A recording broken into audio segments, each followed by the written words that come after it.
This is Talk Star Wars, the official podcast at talkstarwars.co.uk.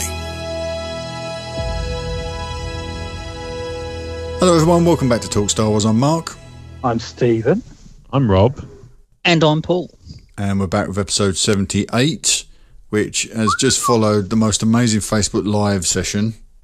If you were watching, you'd have seen Mario. S2DO got crashed by Andy Smith. Was that Andy Smith? Okay. Super VIP, who asked for my postal address last week, and naively I just gave it out, and then he just rocks up with some birthday presents, which was quite special. Lovely. So thank you ever so much to the more than generous VIPs who spoiled me rotten. Now, if you want to know what they gave me, you're going to have to watch the YouTube video because it is. Oh, speaking of it, super impressive. Remind me, Mark, I've got something for your birthday as well. Oh my! Has it got anything to do with what Steve was saying pre-show? No, no bananas are required. Emphatically, no custard. No custard involved at all. Read between those lines. Before we get started, I'm going to just say thank you to Michael Jr. Asamoah, who became a Talk Star Wars VIP this week. So welcome, Michael. You truly have a Star Wars name. Yes, he jumped into the group today and was greeted like royalty. Well, gels. So welcome, Michael. Thank you very much for joining us. No reviews this week, but remember, if you want to take advantage of our Ron Burgundy policy, you can issue a 5-star review in iTunes and we will read it verbatim. So if you want to promote your podcast or your blog or something like that, that's where to do it, as long as you keep it clean, because a family show and things. So we jump straight into listener comms. Or do you guys want to hear what I did yesterday? It's rather exciting. No, let's do listener comms. No, I am going to tell you about it. Just sit there and wait. I got to interview Karina Becco, who is the writer of Star Wars Legacy 2, which was the last comic book series that came out under the Dark Horse, in the Dark Horse stable before the license returned to Marvel. And she was an absolute delight. What a lovely lady. I had a lot of fun chatting to her.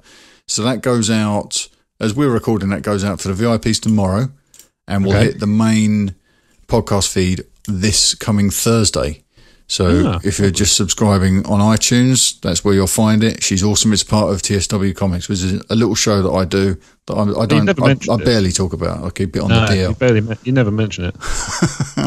Yeah, look out for that. She's great. She's awesome. It took quite a while to get the interview sort of synced up because of the time difference. Mm-hmm. We'd make arrangements and then one of us would disappear off for the night. Yeah. So it was taking 2 days to get a message through, but more than worth the wait. She was absolutely wonderful. That's on Steve's network. That was on TSW Comics, which is a little show I barely talk about. TSW Comics. All right, listener comms. Stephen. Hello. You get ready, mate, because your big spot's coming up. You can send your questions and comments to us via Twitter and Facebook. Get rid of that. I just wanted to make sure he took whatever he had in his mouth out. You can send your questions and comments to us via Twitter or Facebook, or you can email us directly at talkstarsinfo@gmail.com. Send us an MP3 that way and we'll put it on the show as a voicemail. But this week we've got a handful of written letters on the back of postcards. I know, I'm an old... Have they got a wax I'm an old person. They came on a scroll. Attached to a pigeon's foot. Yeah, carrier pigeon. Steve, would you like to take Ian Jolliffe's question? Certainly. Hi, Mrs. P. See what I did there. I don't, because I wasn't here last week, but I'm sure it's funny. No, it's very clever, Steve. If you just look at it for a minute, you'll work it out. No, Mark, Rob, Steve, and Paul. And I'm Andy. Clever. Look, I'm separate. That's really cool. I see I thought I'd missed something from last week. Hi, Mrs. P. See what I did there? Yes, I do. Thank you, Ian. A couple of questions on Count Dooku. Seamless. A couple of questions on Count Dooku. Why did he look genuinely surprised when Palpatine told Anakin to kill him in Revenge of the Sith? He would have known about Palpatine's interest in Anakin, the rule of two, and that he was getting on a bit. I would have thought he would have sensed and or been betrayed for Palpatine to betray him. Finally, what was Dooku's ultimate plan? To simply take down a Jedi Order he saw as lost and corrupt? Or did he plan to overthrow Palpatine at some point? Be interested to hear your thoughts as always, Ian Jolliffe. Breakdown. Why was Dooku shocked when Palpatine sacrificed him? What was Dooku's final plan? End the Jedi or replace Sidious? Who wants to take this one I first? know. Rob's You holding know, his... as in theory, or you know? I know. Oh. Rob's holding his hand up with his other hand, behind his head. It's in the book. Reaching Let really Hermione high. go first. Yeah, go for it, Hermione. No, I want to hear your theories. Hermione Wade. Well, personally, I know that. Sorry, I was going to say I know I saw the circle with Hermione in it, and it was rubbish. Sorry. I don't think that was actually Hermione. I think probably Dooku was sold a bit of a lemon by Palps, possibly thinking that maybe the rule of two was something that they were going to set aside and move forward and create something new between them. Rob, why don't you just go? If you, That's fine. You're in the ballpark. Yeah. Well, go on, go for it. Right. So in the novel, there's a scene that plays out before the fight, where basically they're just having a bit of a chinwag before Obi-Wan and Anakin arrive. And what Dooku's told in that conversation is that the object of this fight is not to do anything with Anakin; it's to kill Obi-Wan and surrender to Anakin. So then they go back to what's it called? They go back. They would go back to Coruscant as prisoners in quotes, and the idea would be that they would, as far as Dooku was concerned, they were going to go in as prisoners and then break out and, mess some stuff up. Or prisoner, because Yeah, no, because right, they would have both gone. Palpatine wouldn't really be the prisoner, though, would he? Yeah, so Dooku would be the prisoner, and then the idea would be like, I'll break you out after the dust has settled and stuff. But actually, what he realizes as soon as he says kill him is, what he's got me in this position, and now I can't turn around and say anything. Rob, So he's done me for a bit of a, like you say, he's sold me a bit of a lemon there. seeing as you've rendered Paul and my opinion redundant, Don't let that stop you, mate. It never does usually. riddle me this. Was that written before they made that film, or is somebody come up with it afterwards in No, canon it's the companion. accompanying novelization of the film. Blimey, they actually thought of something in advance.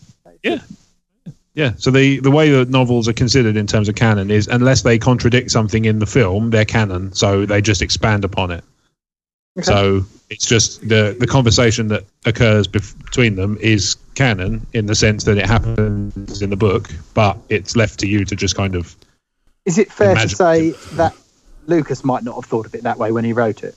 I don't know, possibly, but Okay. I mean, ultimately he had sign off on those things, so he would have had veto on that sort of stuff. So I don't see any reason why he would have not let it. It wouldn't have got to that point, I don't think, if he could have put the kibosh on it. Oh, cool. Yeah. There's somebody Good, watching EastEnders. It's in the background. Yeah, Yeah. I was going to say there's a lot of telly noise. Ricky! That's all I know from EastEnders. I've seen it once. So what about Dooku's final plan? What is his long game?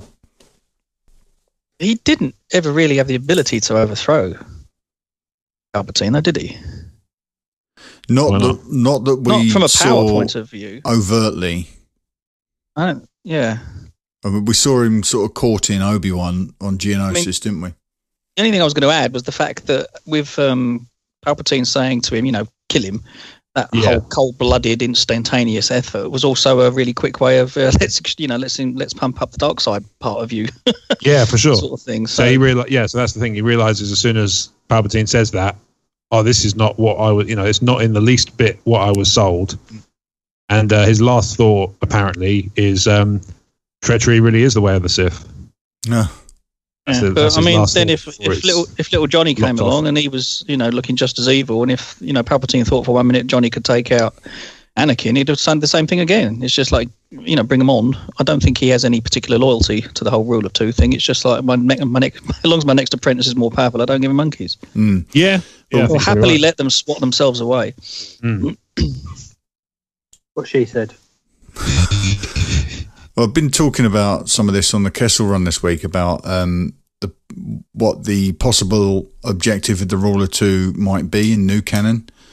And, you know, I've been talking about potentially Snoke being somebody else's Force essence inside a body, and whoever that Force user was, jumping from body to body like Plague. If it's Plagueis, then when his body was killed by Sidious, he leapt into this thing that is Snoke, and he's running that body into the ground, and he's looking for a new body, and that's what Kylo Ren is. Yeah. This thought is starting to hold a little bit of water for me now, that might be what the Ruler 2 is. So you have a Sith master who can surround himself with apprentice after apprentice after apprentice. If they get too powerful and too much of a threat, they're eradicated, like Dooku. But for Darth Sidious, the objective is to have Anakin Skywalker as his number 2, so that he can occupy that form when his own form's extinguished, which might explain why in Revenge of the Sith he's so cavalier with his own physical form, and all the damage he does when he's faced off against Mace. I'm starting to really warm to the idea that Force possession is the Sith version of Force ghosting. Right. How instead of it being this selfless sacrifice of your being and retaining identity within the Force after death, it's more a case of, I need to retain a physical form. I don't necessarily care that much about this physical form, but it must be a physical form. Right. And there's like body transference at the point of death each time. Could be. We know Ryan's doing something new and weird. Yeah. We've had that in Legends, though. That's the only thing. It's not weird and new in the sense of no, but it Star Wars might be something they're bringing back, you know, recanonising something like that. Yeah. Maybe. So but I was going to say, it's just if it's designed to be something new, it's not strictly speaking new, is it? For the movies, it will be. For the movies, it will be. Yeah, this is true. So in terms of the last of Ian's question here, would Dooku's plan be to end the Jedi, or just to replace Sidious, or could it be both? Because we know he's sort of tell, really. He was talking to Obi-Wan, wasn't he, about sort of restoring peace and justice. You know, that whole thing that they all have at the back of their minds, and it like, if I get him, I can install my own brand of justice. Yeah, he kind of seems to have that desire, doesn't he? Mm-hmm. Do you think that's his goal, or is it simply just to replace Sidious as the Sith Lord? I mean, from the outside, it doesn't look like he was possible. Doesn't mean he didn't want to. No. I think it could be likely. I mean, you don't really make that deal with the devil lightly, do you? Steve? I wasn't enamoured with Dooku's character that much anyway. I don't think it ever had a lot of weight to it. I think Christopher Lee was awesome, but the character was a bit shallow for me. Yeah, they didn't really spend. I mean, he had a function. Flesh it out. He had a function within a story, didn't he? Which was to. It was more just an obstacle for Anakin than anything, though. Yeah, and he was a fulcrum in sort of Palpatine's plan, wasn't he? So it all hinged on him being able to get the separatist movement together and drum up a threat that would justify the clone army. I always felt like, I know, obviously before I was 1% knowledgeable about Star Wars.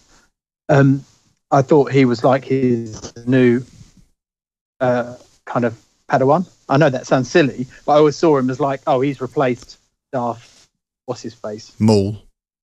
Yeah, which is absolutely what he was. Absolutely. Even though he's experienced and not a Padawan, that was where I saw him slotting in. Yeah. Yeah, so he's fallen out of grace. Remember, he was Qui-Gon's master at one point, wasn't he? He's Jedi master. And he was also Yoda's student. So you've got that. He's learnt the traditional ways of the Jedi, and he's also been able to sort of raise, if you like, in inverted commas, a radical in Qui-Gon, somebody that can think differently.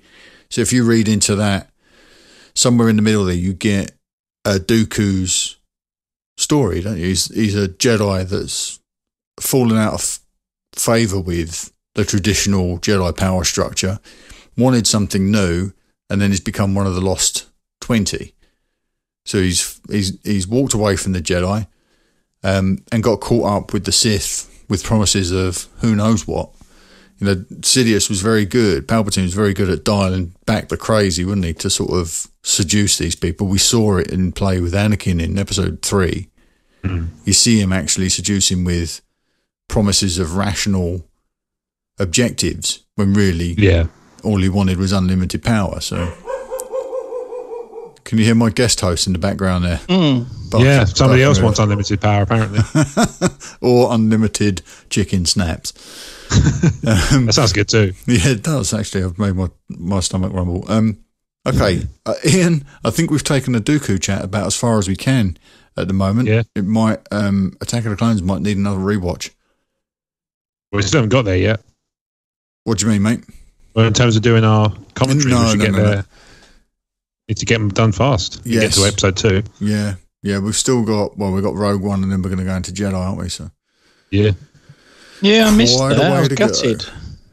What's that? Rogue One? Yeah, that wasn't an audio commentary, mate. That was just the watch along in the VIP group. That's not the point. Missed it, gutted. I should have mentioned that at the top, actually. Yeah, we did the very first VIP watch along of Rogue One on Friday, which was a lot of fun. Kicked it off with a Facebook Live and wrapped it up with a Facebook Live, and then we were just throwing trivia and theories at each other all the way through in the Facebook group. It was really cool. It was really good fun. You miss out on these sorts of things, Stephen, not being on Facebook. Or on the cast. or in the room at all. Ian, thank you very much for your question. So we're gonna move on to Kyle's question now. Paul, do you want to take this one? Yeah, where's he gone? I don't know. He might come back. Anyway, okay, right. Shall I sit here and talk to the mic, the mute button for a while? Sorry. There he is. I was wondering why you're saying it. I was going, I'm in the freaking room. What are you talking about? No, I don't do Facebook because it eats into my garden time. It would eat into my garden time. And anyone I don't know in real life, I don't want to know in cyberspace. Wow. They can go and boil their own heads. Okay, TSW VIPs, thank you. Yeah, sorry, VIPs. You'll never get a Steve AMA. No, that's not what I mean. I mean, friends. And any wildlife charity associated to Facebook. Anyone coming out of the woodwork, I don't want to know. I used to know. Unless it's in an insect hotel. They're termites. Yeah. I made a big one tonight. Don't you dare explain. Move on. Stephen made a big one. I did. If you check my YouTube channel, I've made the biggest one I've ever made. It's 8 foot high. It's a big one. Wild About Nature, get on there. You do that again. Nice. Paul, take it away. All right, from Carl at Tumbling Saber. Hi, guys. Hope everyone is doing well. I'm currently listening to Marc's supersized Kessel rant about Force Ghosts. We've also been talking a lot about Force Ghosts lately, and now seems like a good time to ask something I've always been wondering. In Empire, Obi-Wan tells Luke that if he chooses to face Vader, he will do it alone. Obi-Wan cannot interfere. My question is, why can't he interfere? Is it some kind of Jedi code thing, something Luke needs to experience on his own, something on TV at that time?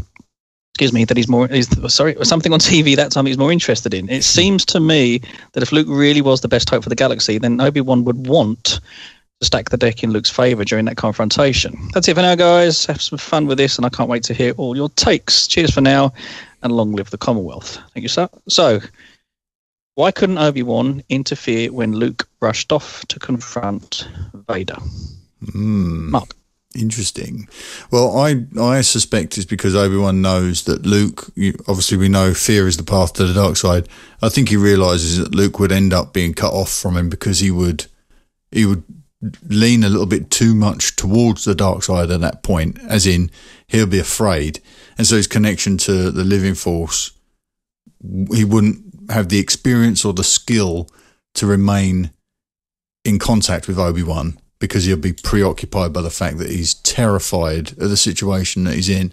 And a more seasoned Jedi Knight might be more capable of it, but Luke's a long way off from that. So I just think it's purely because he will be lost to the fear of the moment and potentially the anger at that moment, and he just won't be able to retain that connection that he has with Obi-Wan on Dagobah.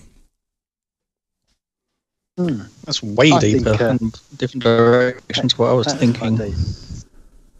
I think Obi-Wan still believes that in the Chosen One legacy, and that he kind of thinks, well, if it's not his dad, then maybe it's Luke. So it'll all turn out good in the end. Let him go.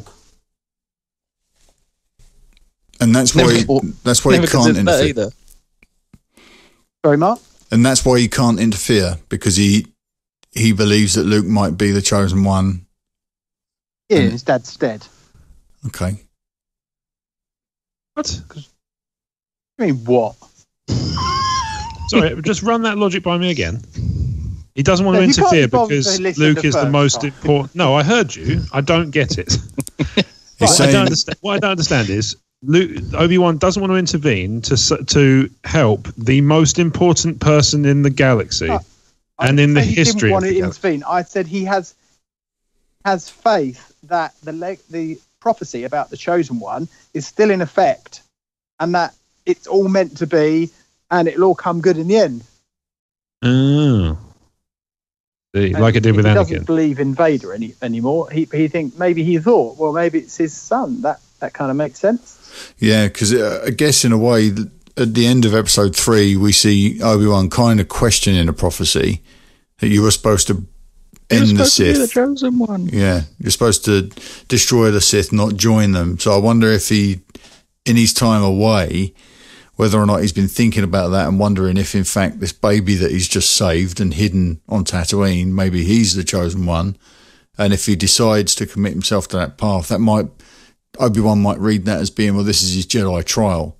And if he's going to flourish, if he's going to deliver his prophesized sort of destiny, I can't get involved because I might disrupt it. I suppose that's a valid read.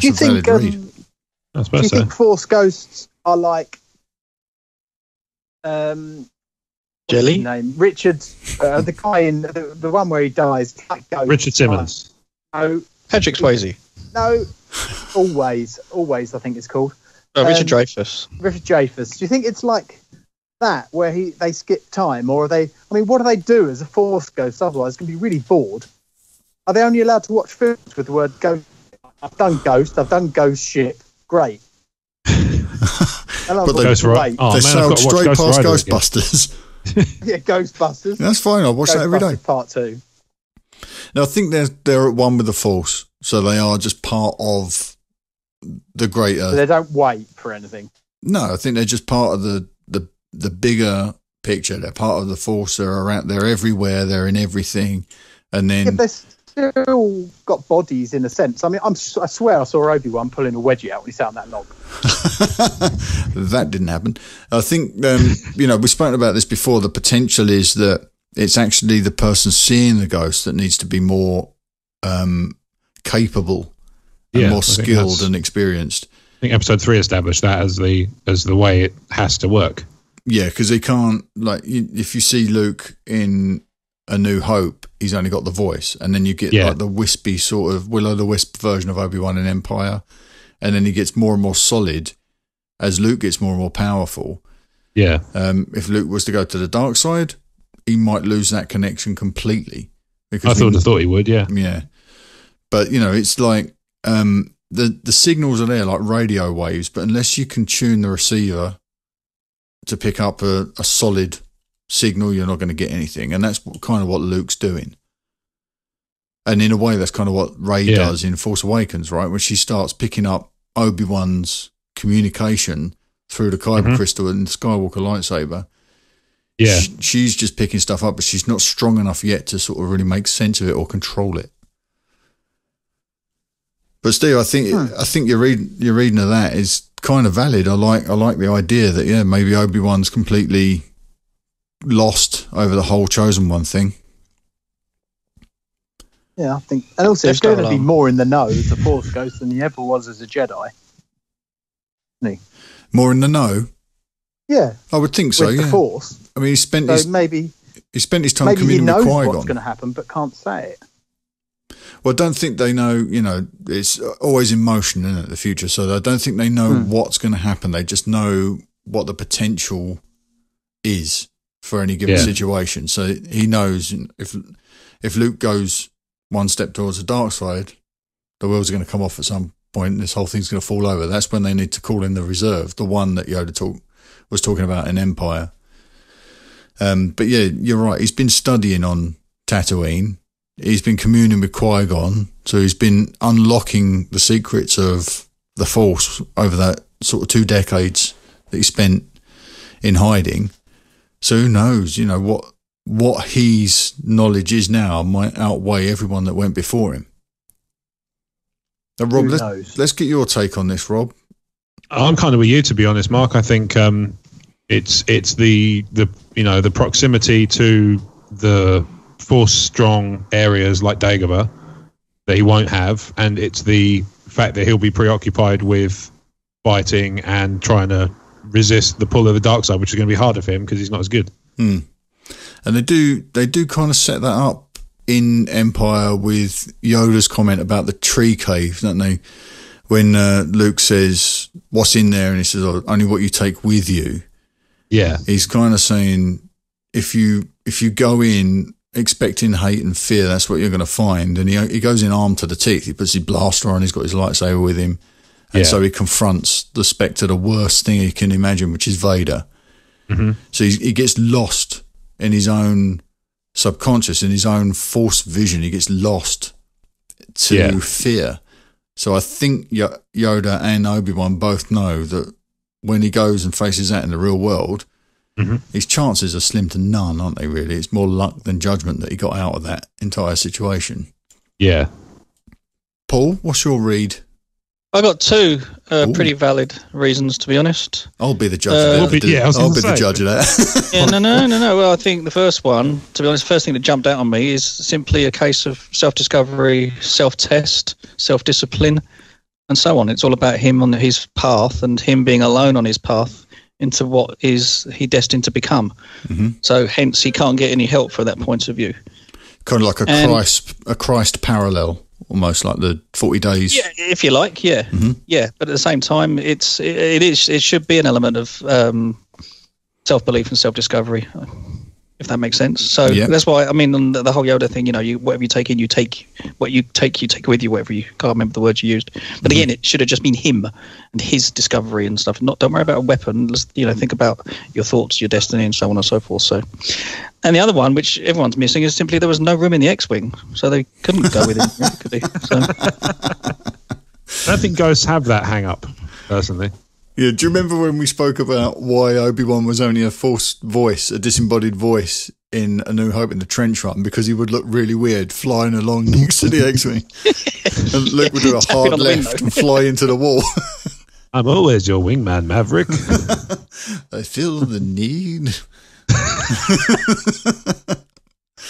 Oh, no, I like that. Way to the danger zone. I do like what you were saying about if you go, you got to go alone, because every man is self-made, and otherwise you're going to rely on your Jedi Master or whatever forever. Exactly, and it is in a way Luke kind of loopholes his way out of that whole thing, doesn't he? Because Yoda's sort of saying, "Don't go, stay here, sacrifice your friends, and get the skills you need to be able to make a success of this," and he won't do that. So he sacrifices himself, and to Yoda and Obi-Wan, they think, well, that's it. He's snookered. Who have we got in reserve? Oh, there's another one, but they don't really divulge who. And what Luke actually does in sacrificing himself actually manages to save his life when he jumps off into the abyss. It's more courageous. He does take a leap of faith, literally, and is saved by his sister. So, in a way, he does. But Obi-Wan wasn't surprised, because Obi-Wan said, was I any different when I was, that age, whatever he says? So I think he was expecting him to go. That's what I'm saying. He was more in the know than Yoda, wasn't he? No, that was before. He says that before he even starts training him. Yeah, that is about the training of him, isn't it? Yeah. It's about, the boy's too reckless. And Obi-Wan says, well, was I any different? Yes, you were different, Obi-Wan. You were quite the xenophobe. I seem to remember you being rather rude about Jar Jar. Yeah. Pathetic life forms. Jar Jar. Jar Jar, #pathetic life forms. Well, I think we've all come up with actually quite diverse and really valid answers that get us no further along. But I think they're all reasonable reads. Point of it, is it? We're not here to close the book on these things. No, of course not. Maybe in the middle there's something, that. But I really do. I do like the idea that this is about Obi-Wan set the hero on his journey, but now this is the trial of the journey, and you have to do it alone. You can't be coddled or guided, because in a way that was Anakin's path, wasn't it? He had too many people sort of saying, you do this and you do that and don't do that and don't think like this. And in the end, it's just too much for him. And he was duped by the more duplicitous one amongst them. So leaving somebody sort of to self-soothe almost is probably more effective. And it did work. And we saw that worked. But like I say, through more luck than it was from judgment. Yeah. That's a great question, though, Carl. Thank you very much. I do like a Force ghost. Okay. You said it a bit Obi-Wan there yourself. I do. I do like a Force ghost. Hashtag. Not just because I am one. But I am actually the best one. And it almost, actually, I think he was the first one. He was the first solid one. Yeah. Maybe that's why Rey connected Obi-Wan. Maybe he is a little bit more powerful than the others. Maybe. There's a lot more to discuss there, I think.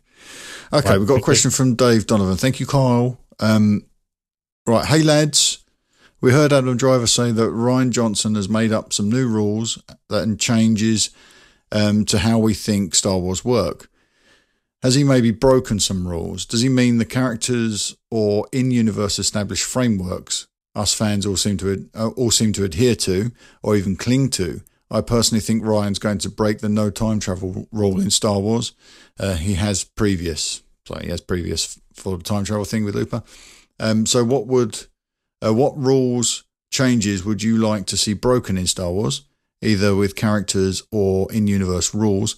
Which ones would you be appalled by? I think we all agree on certain ones, but fascinated to hear your thoughts. Anyways, be well, Dave. So what rules do we think Ryan has added to The Last Jedi? What's been changed? What do we want to see changed? And what don't we want to see changed? So let's go with the first there. What rules do we think Ryan's added to Star Wars lore? Rob, let's start with you. I sincerely hope it's not time travel. That sounds cheesy as all hell. Ditto. I will say there is one. What's the word? There's a take on it that I've speculated on this before on TSW. I think the rule he's going to change is we've never made a big thing of seeing the past. We've always been told about the past in Star Wars. Whenever you hear, whenever there's talk of what happened before, it's always just talk. There's never, previously, not like previously on Star Wars. It's always been told, not shown. So I think he's going to break that rule or bend that rule, and he's going to show us something that happened in the past. And I think from the teaser we already get that. There's already that vibe there. Oh, you say that makes me think another way though. Okay. I'm wondering if we're in a place where Luke absolutely knows what is going to happen. Oh, okay. But he's got to steer things to make sure it doesn't. So so the always in motion in the future actually possibly can see into the future. So do you think that when What's-Her-Face turns up, it gives Luke the power to have a Force vision like she does, and it amplifies his ability? And that's why he says, what he says in the trailer. Don't know. I don't know. A little bit. He doesn't seem sort of overwhelmed by her presence, does he? He kind of seems a bit miffed by it, if anything. Yeah. And I do have something to contribute here from a comic book I read this week. Okay. Which is the Darth Vader book. Right. Which I highly recommend. And I discussed it on, what's that show that I do now? You recommend a Star Wars product? Yeah, I recommend the Star Wars zombie says Star Wars is good. What a surprise.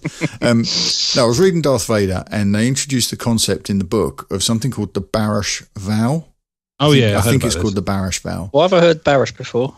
I don't know. I may be getting that wrong. I've only spoken about it this afternoon. I should remember. I think it's the Barash Vow, and it's a vow that Jedi take not to interfere. So the way it's postulated in this story is that any Jedi that are in hiding, that have taken the vow, even during the Jedi Purge, they wouldn't be tempted out of hiding, tempted into combat to confront the threat. They would just sit it out. That is setting up a character in the comic book, I think. But also I think kind of works for if you want to retcon Yoda and Obi-Wan stories. If when they went into hiding, they took the vow that they would stay under the radar, regardless of what happened, because their knowledge base is too important.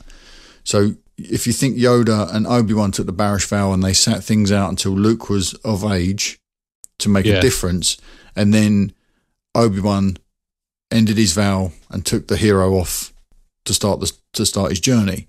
What if Luke has taken the Barish vow after the fall of his school, and that's why he's in isolation on Arc 2?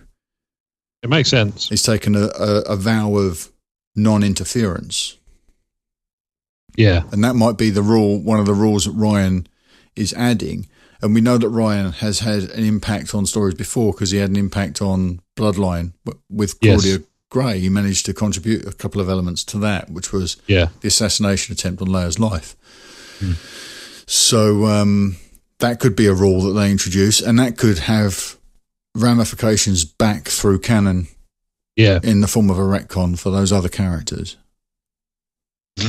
That'd be something simple. Non-Jedi seeing Force ghosts or something like that. Yep. That's also the Sith possession, the Sith version of Force ghosting, I think, is another thing that you can add to the movies that we haven't seen before. And that would explain Snoke.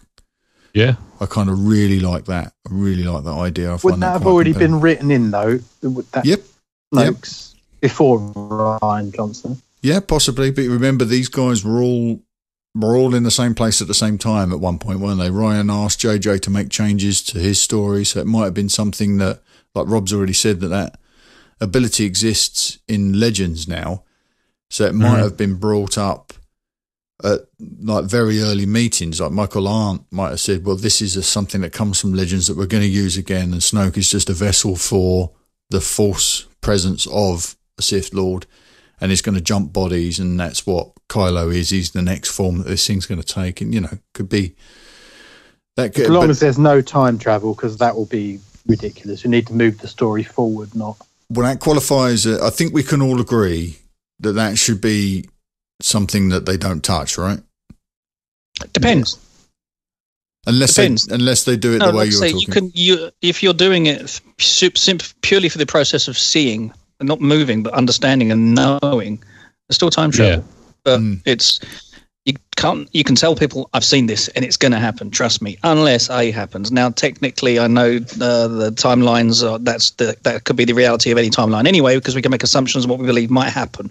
But you might be in a situation where no, this happens. I've seen it. It's absolutely real, and we need to do A, B, or C to make sure that we know D&E don't happen and so on. So it's still time travel, though. I don't think it'd be time travel for one reason, is that would involve science to explain it, and Star Wars doesn't do science like that. It takes liberties with science, and otherwise they'd be doing time travel now, because if you're travelling 100 times, 1,000 times the speed of light, you wouldn't age, and everyone else would be like thousands of years older when you got there. So there's no way they're going to do that. I think what Paul means, Steve, is not so much that there'll be time travel in the sense that characters will move backwards and forwards through time, but the viewers will see events in the past that we previously would have been told about exclusively. Sorry, Paul. Yeah. That would be awesome. They planned for The Force Awakens because they actually reshot the duel between Luke and Vader at Cloud City, and Rey was supposed to be able to witness it. And they pulled that at the last minute. I'm not sure why. So did Mark Hamill do that? No. I think there was somebody cast as young Luke. And I remember at the time there was a lot of talk about casting a young Luke, and everyone started to panic. What could this possibly be about? And then a twin pack of action figures came out, which was Vader and Luke, Bespin battle, but branded for Force Awakens. And that sort of started people's gears turning. And JJ said, yeah, well, we had shot this... or we'd planned to shoot it. It was almost there. I think it's actually done. I think the footage is out there, is somewhere. But Rey was supposed to witness that battle on Bespin, and then it would really pinpoint where she was and what she was doing, because at the moment all we got to go on in the final film is that corridor. And I'm not sure, but if you're not paying attention, I think that one might get past you. Thought of something else he might have done as well, actually. What's that, mate? Okay. Well, we're so used to seeing the Empire having the upper hand from a point of view of power, of technology, of numbers, and everything else. Okay. I wonder if we get a situation for the first time where we see that the Rebel have the upper hand on the First Order. They have the firepower for once. I mean, we've seen that brief clip. Maybe I didn't know of those. There's a massive gunship, so I said we don't know who they belong to, but maybe we do have a situation where the Rebels have an upper hand for once. They've got the ultimate firepower, and it's slightly the other way around. I don't see that happening for a couple of reasons. So the whole idea of the Resistance is they're supposed to be the underdogs from the fact that they're not even the Republic. They're a complete offshoot of that. They're a separate entity. Whereas the First Order has been militarizing and arming for pretty much almost exclusively since the end of Jedi. It's been in the background, kind of building up over and slowly.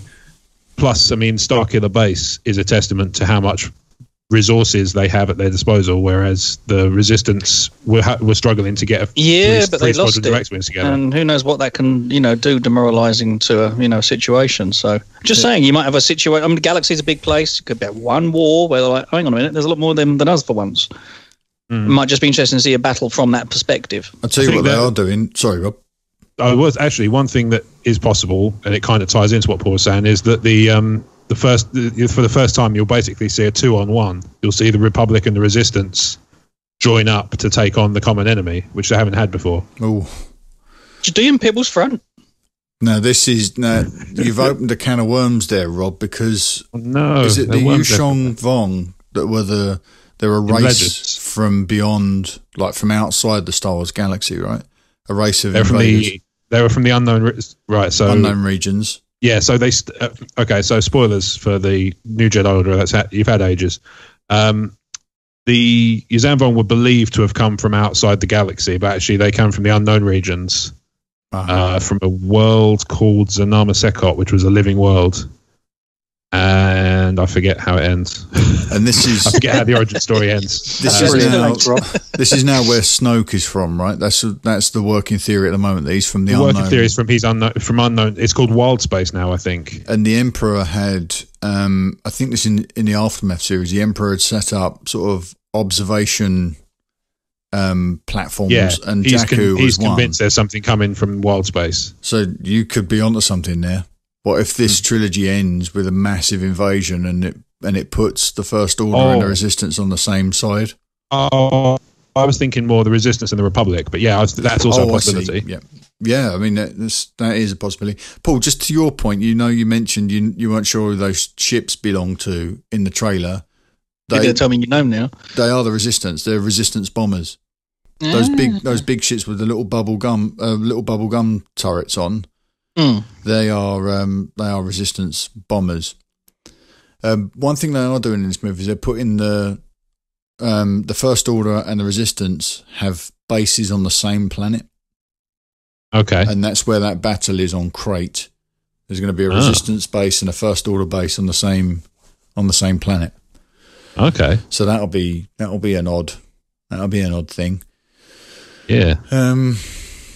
All right, what would we like to see change then? We've spoken about what they could change. We've hypothesised about time travel, and we know what we don't want. What do we want to see added? Stephen, what would you like to see added? Na'vi? Always. Unobtainium? It's a tough one, isn't it? Because I don't want to see much added. I want it to feel like Star Wars again, and I know that sounds miserable, and I'm not trying to be miserable. I want it to go back to its roots, not add anything else. I think they're on a risky game here if they're making things new rules and changes. I want it to do what Episode 7 didn't, and that was make me feel like I was watching A New Hope for the first time. And I know some people felt like that, but for me it didn't work. If they go off the rails, and the fact that Mark Hamill was really, really upset with the way his character was going, doesn't bode well, does it? He wasn't upset. His words were he was surprised. He's walked that one back, Steve. Yeah. I know he had to, didn't he? He couldn't. But I think this is your conspiracy theorist talking. Like, oh, well, they had to say that. It's like, no, sometimes these things are just these things, and there's no. Are you wearing the cynical pants, Stephen? No, she's not wearing any pants. Have you just slipped off the cynical pants? I have Star Wars underwear on though, for some strange reason. Oh, okay, fair enough. Well, it's because you knew you were recording. Smurf stuff. Sing a happy song. I thought that Mark Hamill was a little bit more than surprised. I thought he was miffed. That was the consensus. His exact comment was that he absolutely and fundamentally disagreed with every decision Rian Johnson had made. Is it? But then he did say afterwards that was an unartful way Are you guys even talking about the same thing? What, Mark's comments? I think Steve, are you attaching Mark's comments to the only one scene in The Force Awakens? Because that's where you brought this conversation from. Well, no, Mark Hamill said to that effect about Last Jedi. The script for Last Jedi. Yeah. Yeah, but Steve didn't make that. Okay, but Steve immediately carried that conversation about Mark Hamill's comments after he was talking about The Force Awakens. I'm just wondering if he's attaching the one scene Mark had to those comments. No, I'm attaching the whole Mark's consensus about unequivocally disagreeing with everything. And then coming around going, oh, it wasn't well put. I love it. I mean, to say that and come out and say that is a bit scary. Well, the trouble is, Steve, as well, the thing you have to bear in mind is, even if Mark said, oh, I was quite surprised, all these clickbait sites would have headlines that say, he hates it, it's going to tank, it's going to bomb, because that gets viewers to their crappy websites. Yeah, there is that. And there's also... what Mark's vision was for Luke in Jedi was very different to what we actually got. So where someone thinks their character is going to go often doesn't tally up with what happens. So I don't know what Mark was expecting from Luke in Last Jedi. Maybe he was expecting an Obi-Wan, because Lucas always promised, Uncle George always promised Mark that at his age he would be the Obi-Wan like sage who would pass, the way they put it, pass Excalibur to the next hero. Mm-hmm. That's not really what Luke's function has been. Excalibur passed to Rey accidentally through Maz in her castle. It wasn't so Luke. We are led to believe. Well, yeah, but this, the way we're looking at it right now, and I would think that this would probably be some of why Mark's a little bit disgruntled, if that is a thing, and I'm using air quotes even though you can't see it, but if Mark's well over radio unhappy, I know I haven't quite worked that bit out. If Mark, look over there, you see this? If Mark's getting upset by the way the Luke character is going, it's probably because he's always thought he would end up in Obi-Wan's role, and maybe we're really, really far away from that. And we've heard Daisy's comments about Rey not meeting her heroes because they're often a disappointment. So, do you think is she expecting that as well? Yeah. Do you think that the problem is, and I'm going to defend George Lucas here, in the past, he's always had a hand in Star Wars films to steer them. Now, even when there were different directors, like with Empire and The New Hope and Jedi, he was in the background steering it along his path. Now we haven't got that, and that these films are just a stamp for people to go, here's my stamp on it, and are they all going to be all different? We're going to lose those solid traits that we know about Star Wars. Well, you're discounting how different the original three films were from each other, though, Steve. And they were, yes, they were Act 1, Act 2, and Act 3. They had an overarching story, but they were really Act 1, Act 2, Act 3, and they were very different in tones, and they had different creatives involved. When you had George's singular input, we got the prequels, and people tend not to like that. So when Star Wars worked best, it worked best in the OT, when you had many creative visions coming together to tell stories that were tonally quite different. And now that might be what we're getting again. If Last Jedi is tonally different when compared to The Force Awakens, then that's that's got to be a good thing, right? Whether that's a subjective opinion or if you look at the formula, that when George had a run at a trilogy himself, many people disapproved. I'll tell you in December. Yeah. Yeah. Yeah, I'm sure you will. In glorious Technicolor. Half the dark side colour. I think I liked it more than Paul. Initially, yeah. Have you realised we've already had Arc 2 in Act 1? Bless you. Yeah. Yeah, we did, but I mean, we hardly had any of it. Of it, yeah. No, we got some little bits. No, we did. We get some little bits. You know. God. Oh, I see. Okay. Paul leaves. Yeah. Right. Have we said everything we need to say on Dave's question? What was the last thing we were talking about? I can't remember. I don't know. Unusually, what did we tangent want? What did we want forgot what we were talking about. Sorry, yeah, we did go. We went on a massive tangent. Question, and I completely forgot where we were and what we were doing. Steve, you were saying in what we want to see, you want to see more of the traditional A New Hope type feel. Paul, what would you like to see changed in The Last Jedi? It's hard for me to tell right now. All I am going to say is some of the color direction and art direction that's come through is very exciting. Mm-hmm. So from a point of view of change, I do like this new stylization that Rian Johnson appears to be applying to things. That I find very exciting. So I'm all for a little bit of change in that direction on this one. Oh, I like that you've gone at it from a production point of view. That's really awesome. As far as story is concerned, I don't know. I mean,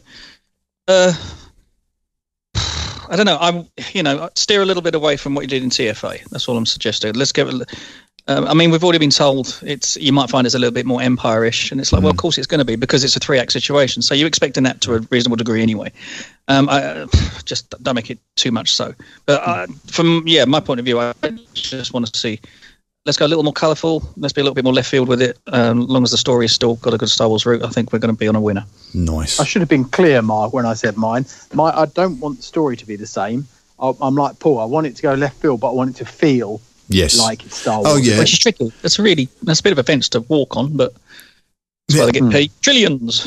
I get what you're saying, Steve, about sort of the essence of Star Wars being present again in the new movie. Yeah. Okay, Rob. What would you like to see? Hello there. Hello there. What would you like to see changed? What would you like to see Rian change? I'm kind of all right with the idea of him changing the rules about what we see and what we get told and what we get shown. That would be fine by me, as long as it's kind of framed correctly. Like Steve said, time travel requires science or. I mean, we've already got some suspension of disbelief for Star Wars anyway, but I think it requires a little bit more than perhaps Star Wars fans are willing to give. Yes. Yeah, that would break the rules that is set up for itself, we would think. Yeah. So you mean it's not possible to come out at light speed in the atmosphere? Well, quite so, you know. And steer around the corner? We don't ask that question until we've done it, Paul. But yeah, I'm all right with them doing that. You know, kind of changing the rules of how we get shown stuff. Yeah. So I think that's an entirely possible thing that might happen. Which we've already seen a bit of, haven't we? With Rey's Force vision, we've already seen. There's a new storytelling tool in there. Yeah, yeah. So we've seen a sort of mix of past and present and stuff, and future, because obviously she saw Kylo in the forest. Yes. And there's talk of something else. There's talk of Luke having a Force vision on Arc 2, Rob. Okay. That where he will see the twin sons of Tatooine when he's meditating. So right. you might be able to see different places through these Force visions, as well as just things that are harbingers of what's to come and echoes of what once were. That was really poetic, wasn't it? I should do more. That's of that. Lovely. Yeah. Thanks. Lovely. What else? I think in terms of what I want from it, I just want it to be good, to make sense, and to not detract too far from Lucas's thing. I think what they've been doing thus far is pretty good in terms of deference and respect of the man, the myth, the legend. Mm-hmm. And he's not without his he's not without his faults, and we've seen those historically. Maybe he needs to be told no occasionally, that sort of thing. But I think that it should always be done with a certain respect and deference to what he's. Oh, that was a good one. What he's riding past on his speeder bike. Yeah, when he's driving past, he's just going past, going, "Rob, I'm really glad you said that." Just Kermit with him. Yeah. He's got a new voice now. Maybe it's Lucas. Oh, brilliant! Yeah, kind of similar. That's a new job. That's it. Yeah, so I think as long as they give a certain amount of deference to Lucas and his world, then I'm pretty content for them to have pretty free reign of what they do. Yes, awesome. Okay, as long as they don't break it. Yeah, don't break the nice toy that he made for you. Yeah, because that would be rude. That would be rude. It's too much. Stop it. Stop it. Cut it out. Don't even think about it. Stop it. Paul, you said you had another one? Yeah, forget it. I was being. You're interrupting. It's a wrong avenue. Were you being fishy, sis? No, not at all. Not at all. I thought, something would be kind of cool, but it's been done before. Okay. For me, I really just want this Force possession thing for the Sith to become a part of the storytelling. I really want that to be a thing. I think it would be great to sort of retcon what the Rule of Two was and have that the apprentice always thinks that they're there to challenge the master, but really they're just a spare body.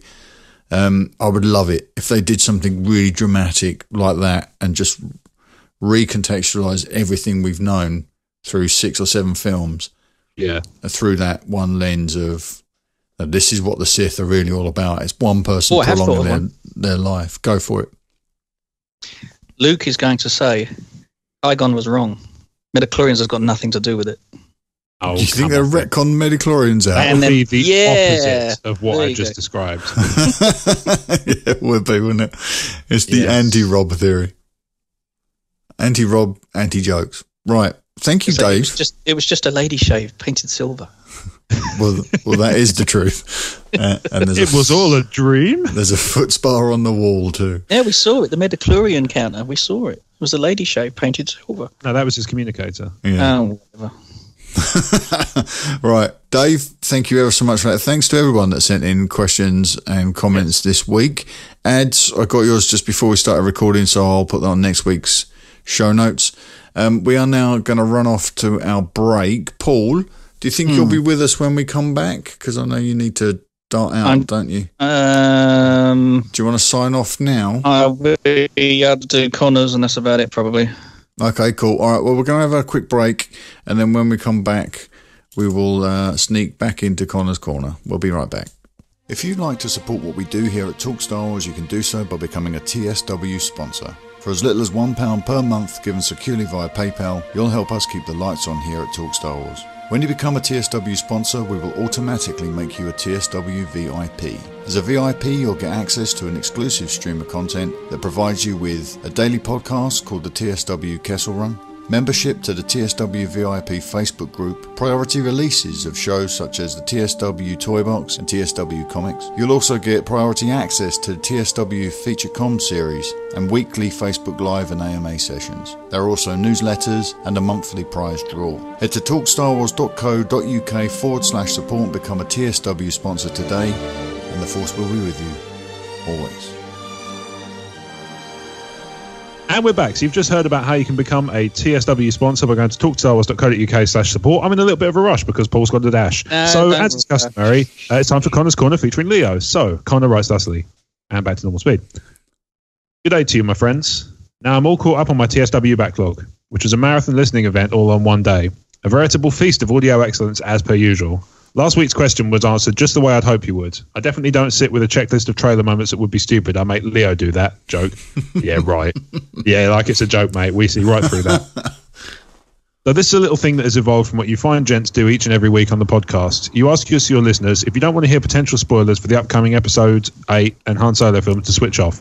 I personally love it, and it shows respect to your fan base. Is it, as Star Wars fans like yourselves, kind of a double-edged sword or saber that you have to read these and broadcast them, therefore having to spoil it for yourselves, or do you really not worry about them, and has there been an instance where you read something and thought, I wish I hadn't read that? Thanks again for everything you guys do each and every week. It's truly a pleasure to be a small part of it. Your friends Connor and Leo. P.S. Thanks for the awesome prize we won in this month's draw. We're still fighting over who gets it. That Mr. Keegan is a very talented man. This email is brought to you by Vader and Son Prosthetics. Spoilers! Use promo code Sith for our 5-finger discount. 5 finger. I thought that had some sort of weird connotation there, but... Well, you know. Yeah, in answer to that question, one of us actually does make an effort to leave the room whilst we talk about aspects, don't you, Steve? On occasion.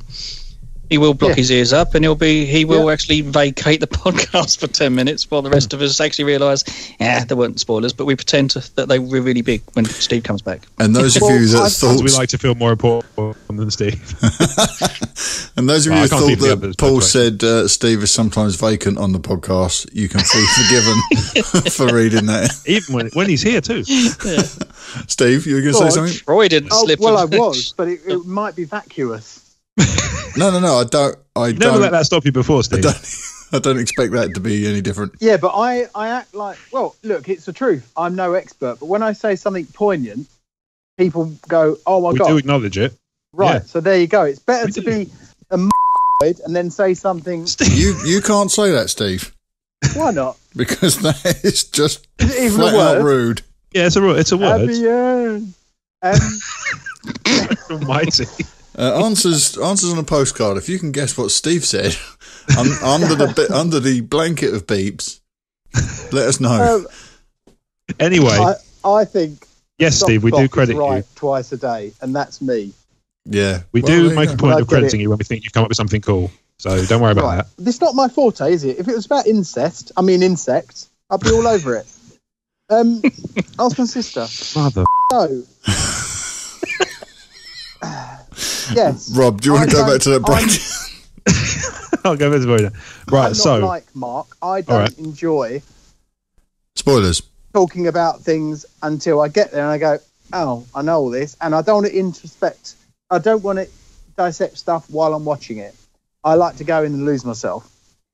So yes, I don't like spoilers, and that's why I kind of detach myself a little bit as well. Sometimes when we're talking about stuff that I don't want to take too far into my mind, and then it sticks with me and I end up ruining the film. You realise you've just spoilt this question by answering the breakdown before Rob's done it.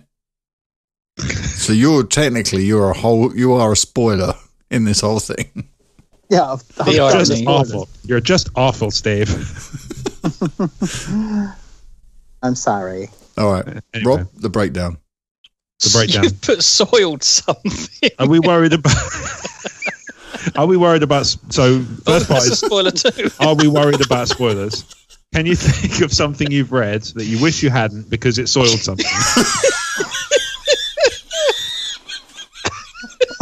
Mark, get ready on your bleeps, mate. Have you ever had a spoiler so bad you yourself?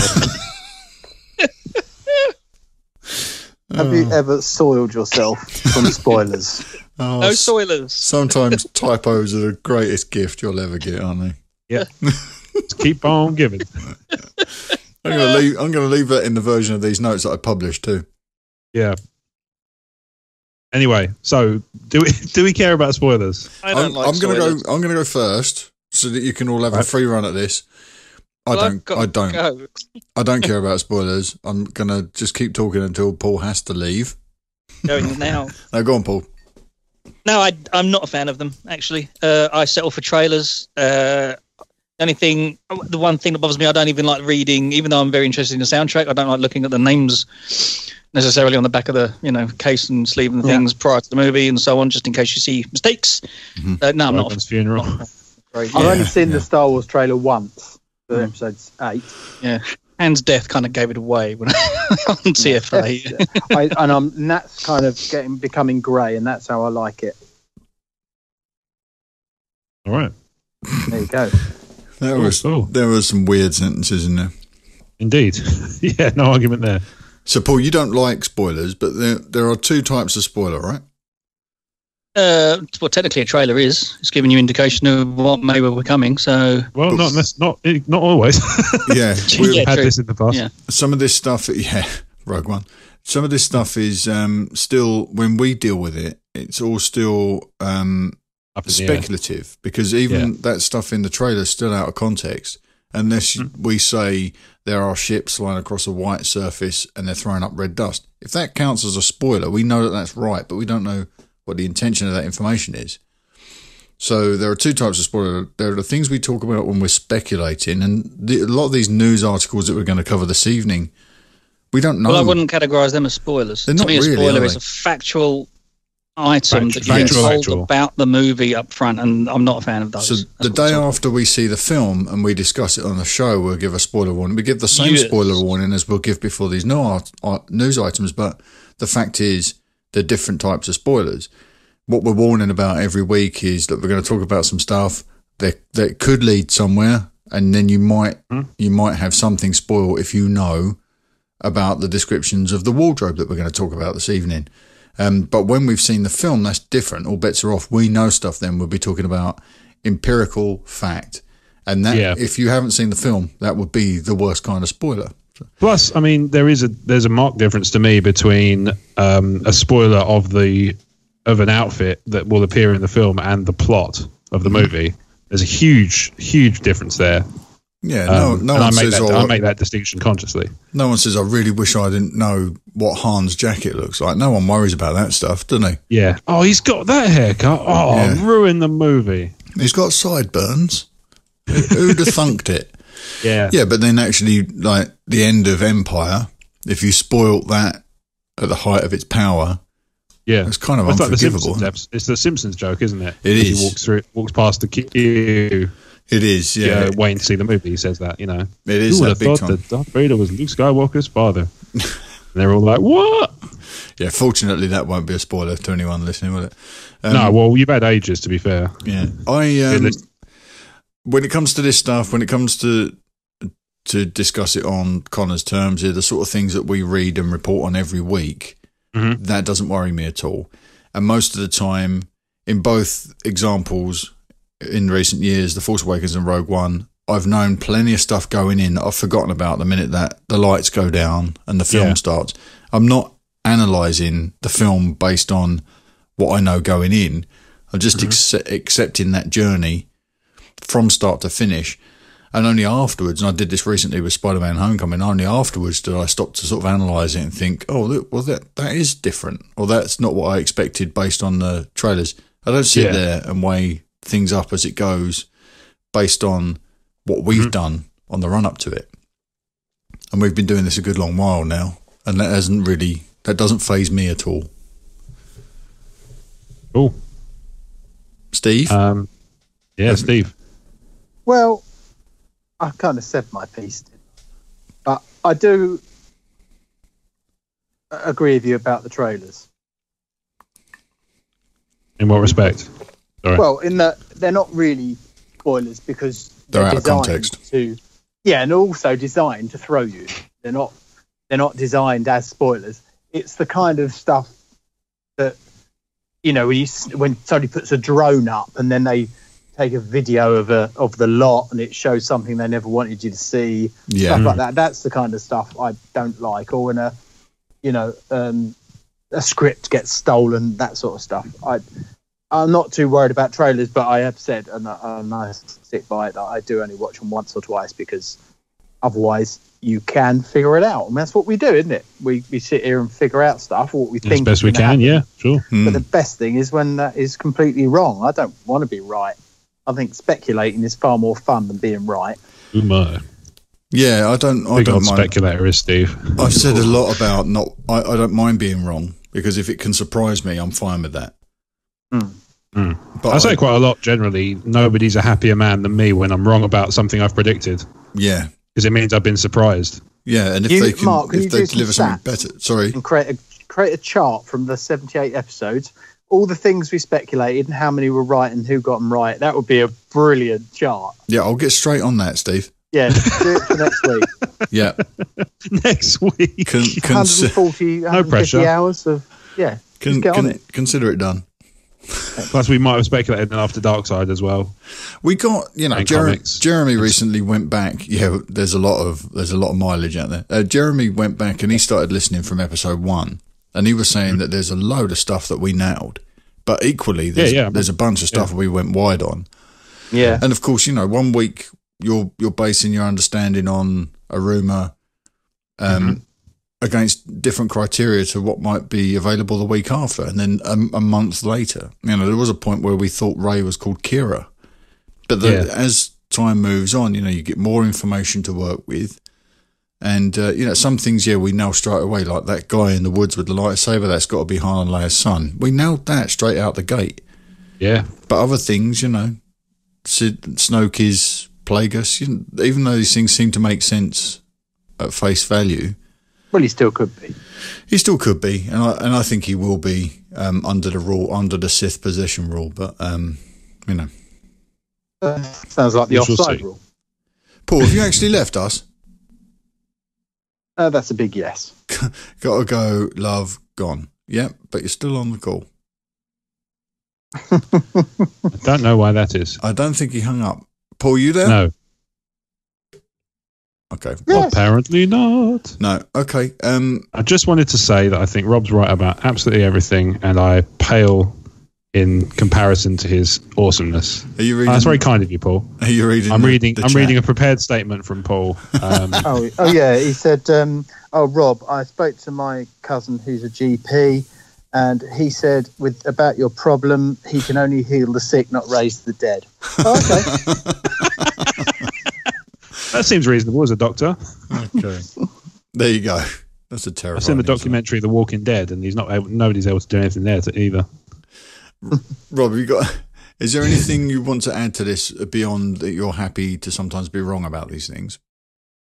I'm good with being wrong about these things. I would say I was probably one of those people who wasn't super keen on reading anything vaguely spoilery until Talk Star Wars. And now I'm, by the very nature of what we do, I have to be kind of, immersed in it, which is, I don't mind. I'm just, it's interesting how that's changed for me, because it used to be that it wasn't the case. And like I say, I'd be super, super strict about even steering clear of like Star Wars speculation subreddits, which are speculation by their very nature, because you always worry that somebody's going to stick in a leak because they're a tool. Yes. Yeah. And there are plenty of them. But yeah, I mean, it's never ruined anything for me as such so far. But that's the second part of the breakdown, is it? Isn't it? Has there ever been anything that you've seen that's spoiled something for you wish you hadn't seen? I'd have kind of liked to go into Rogue One not knowing Darth Vader would turn up. Oh, really? I don't know. It's just one of those things that's kind of popped into my head of like, I'd be interested to know how that would have changed my point of view on the movie. Yeah, that might have been my fault, because we found out that from Brian Muir's Facebook page, didn't we? Back in but we made that before. But obviously, they also did it at Celebration, so I don't blame myself on that one, Mark. Yeah, no, they did. But we kind of got there a good 6 months ahead of them. Yeah, but then at the same time, that was also that was still only. Speculation. That was still technically speculation until it was confirmed by Celebration. But these are the things that we, when I'm putting these show notes together, these are the things that I consider. It, like, what impact is this going to have? If when I see the film, the chances are, odds are, I'm going to see it like a day before most people because of how fortunate I am with what I do for a living. So I will probably see it the day before, and. As with Rogue One, I'll use enormous care when I speak about it in any way, shape, or form, because I'm more than aware that the second I say to anybody, and it could be I come home to Lisa and say that's the greatest film ever, that I immediately raise her expectation, which means she'll be, when she sees it, she may be disappointed based on how I've raised her expectations, and equally I could come away and just drop a massive spoiler that ruins it for everybody. So I have to be extraordinarily careful. Yeah. But when I'm putting together these show notes, I'm thinking, we're talking about leaked images here tonight from the Han Solo set, and we're going to talk about them, we're going to describe them, we're going to discuss them, and they are they're factual in as much as you can see that they are real. Yeah. But they're out of context, so I don't consider them to be a spoiler. But I'll give a spoiler warning, even though I don't consider those as having spoiled something for me. Yeah. So I think there are two things at play there. You know, the real spoilers that can destroy something, even if it's just by changing your expectations. And then there are potential spoilers that grow out of these leaked things that we get a peek at every once in a while. Mm-hmm. And in that regard, I've never seen anything that I wish I hadn't seen when I watched the final film. Good question, though, Connor. What she said. That's good. What she said. Thank you very much, Connor and Leo, and I'm glad you're enjoying your prize, that Mr. Keegan's pencil drawing of the DL44. I bet Leo gets it. I think that's a fairly safe bet. That's where I would place my folding money should I enter the betting of the thing. All right, let's get into some Star Wars news. So we're going to talk about the Ahsoka Tano of it all, with this information that Dave Filoni tweeted out about something that was supposed to be in the season 2 finale, which is what was this episode called, Rob?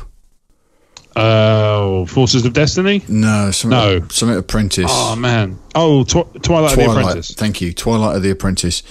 So initially, Dave Filoni intended for Ahsoka and the Bendu to meet. Okay. And the Bendu was going to impart some wisdom. So this is what Dave tweeted out. He said, "It just occurred to me that I never got to tell you all of the story of the time that the Bendu met Ahsoka Tano. It was a brief encounter which took place around the end of episode 2. The episode, the end before of the episode, The Mystery of Chopper Apprentice. Base, which was before. Yes, it's before. Yeah. Twilight the Apprentice. So just before Ahsoka, Kanan and Ezra left on their fatal mission to Malachor, which is where they entered the Sith Temple and they encountered Maul and then eventually Vader. So of their conversation, you might find this dialogue to be the most interesting. So the Bendu would greet Ahsoka with this comment. You are set on this confrontation then. And Ahsoka would respond, I have to know the truth. So far, so Luke. Bendu, so be it. You understand this. Much will change as a result of this encounter, including you. Ahsoka, isn't that true of all things as time advances? Bendu, my dear, when I say change, I mean death. Ahsoka, so I will die. Bendu, will you? I didn't know that. Goodbye then, Ahsoka Tano, former Jedi Knight. So what can you read into that, if anything? There's not much there, really. I know it was big news in the sense that everybody likes Ahsoka, with perfectly good reason, and as a result, she gets much more kind of excitement and much more buzz whenever something drops on social media with her name in it.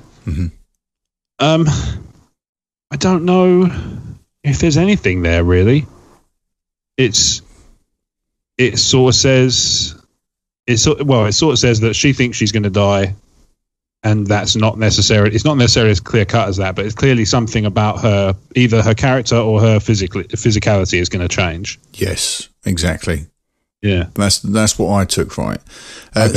Steve, because you're not tapped into the Star Wars Rebels of it all. Doesn't mean anything to me. Okay, then sit this one out and just kick this idea around then. So I know, are you spoken about the big guy before? Because he's a Jedi, isn't he? Or he's Force sensitive. He's a Force sensitive, yeah. He's a bit more like he claims to be the one who is in the middle. So we could attach the grey Jedi. We could attach the grey. Just the grey. Not the grey Jedi, but the grey. Yeah. Okay. We could, I don't know, that's yet to be seen in a way, but there was also something else that Dave released. Well, Dave wore a t-shirt at Celebration that had Ahsoka Lives with a question mark. Yeah. That was on it all along. They played some footage, he went off stage, he came back on stage and he had a t-shirt on that said Ahsoka Lives with an exclamation mark. Right. So we've gone from questioning Ahsoka's destiny to kind of having it affirmed that in a statement that Ahsoka lives.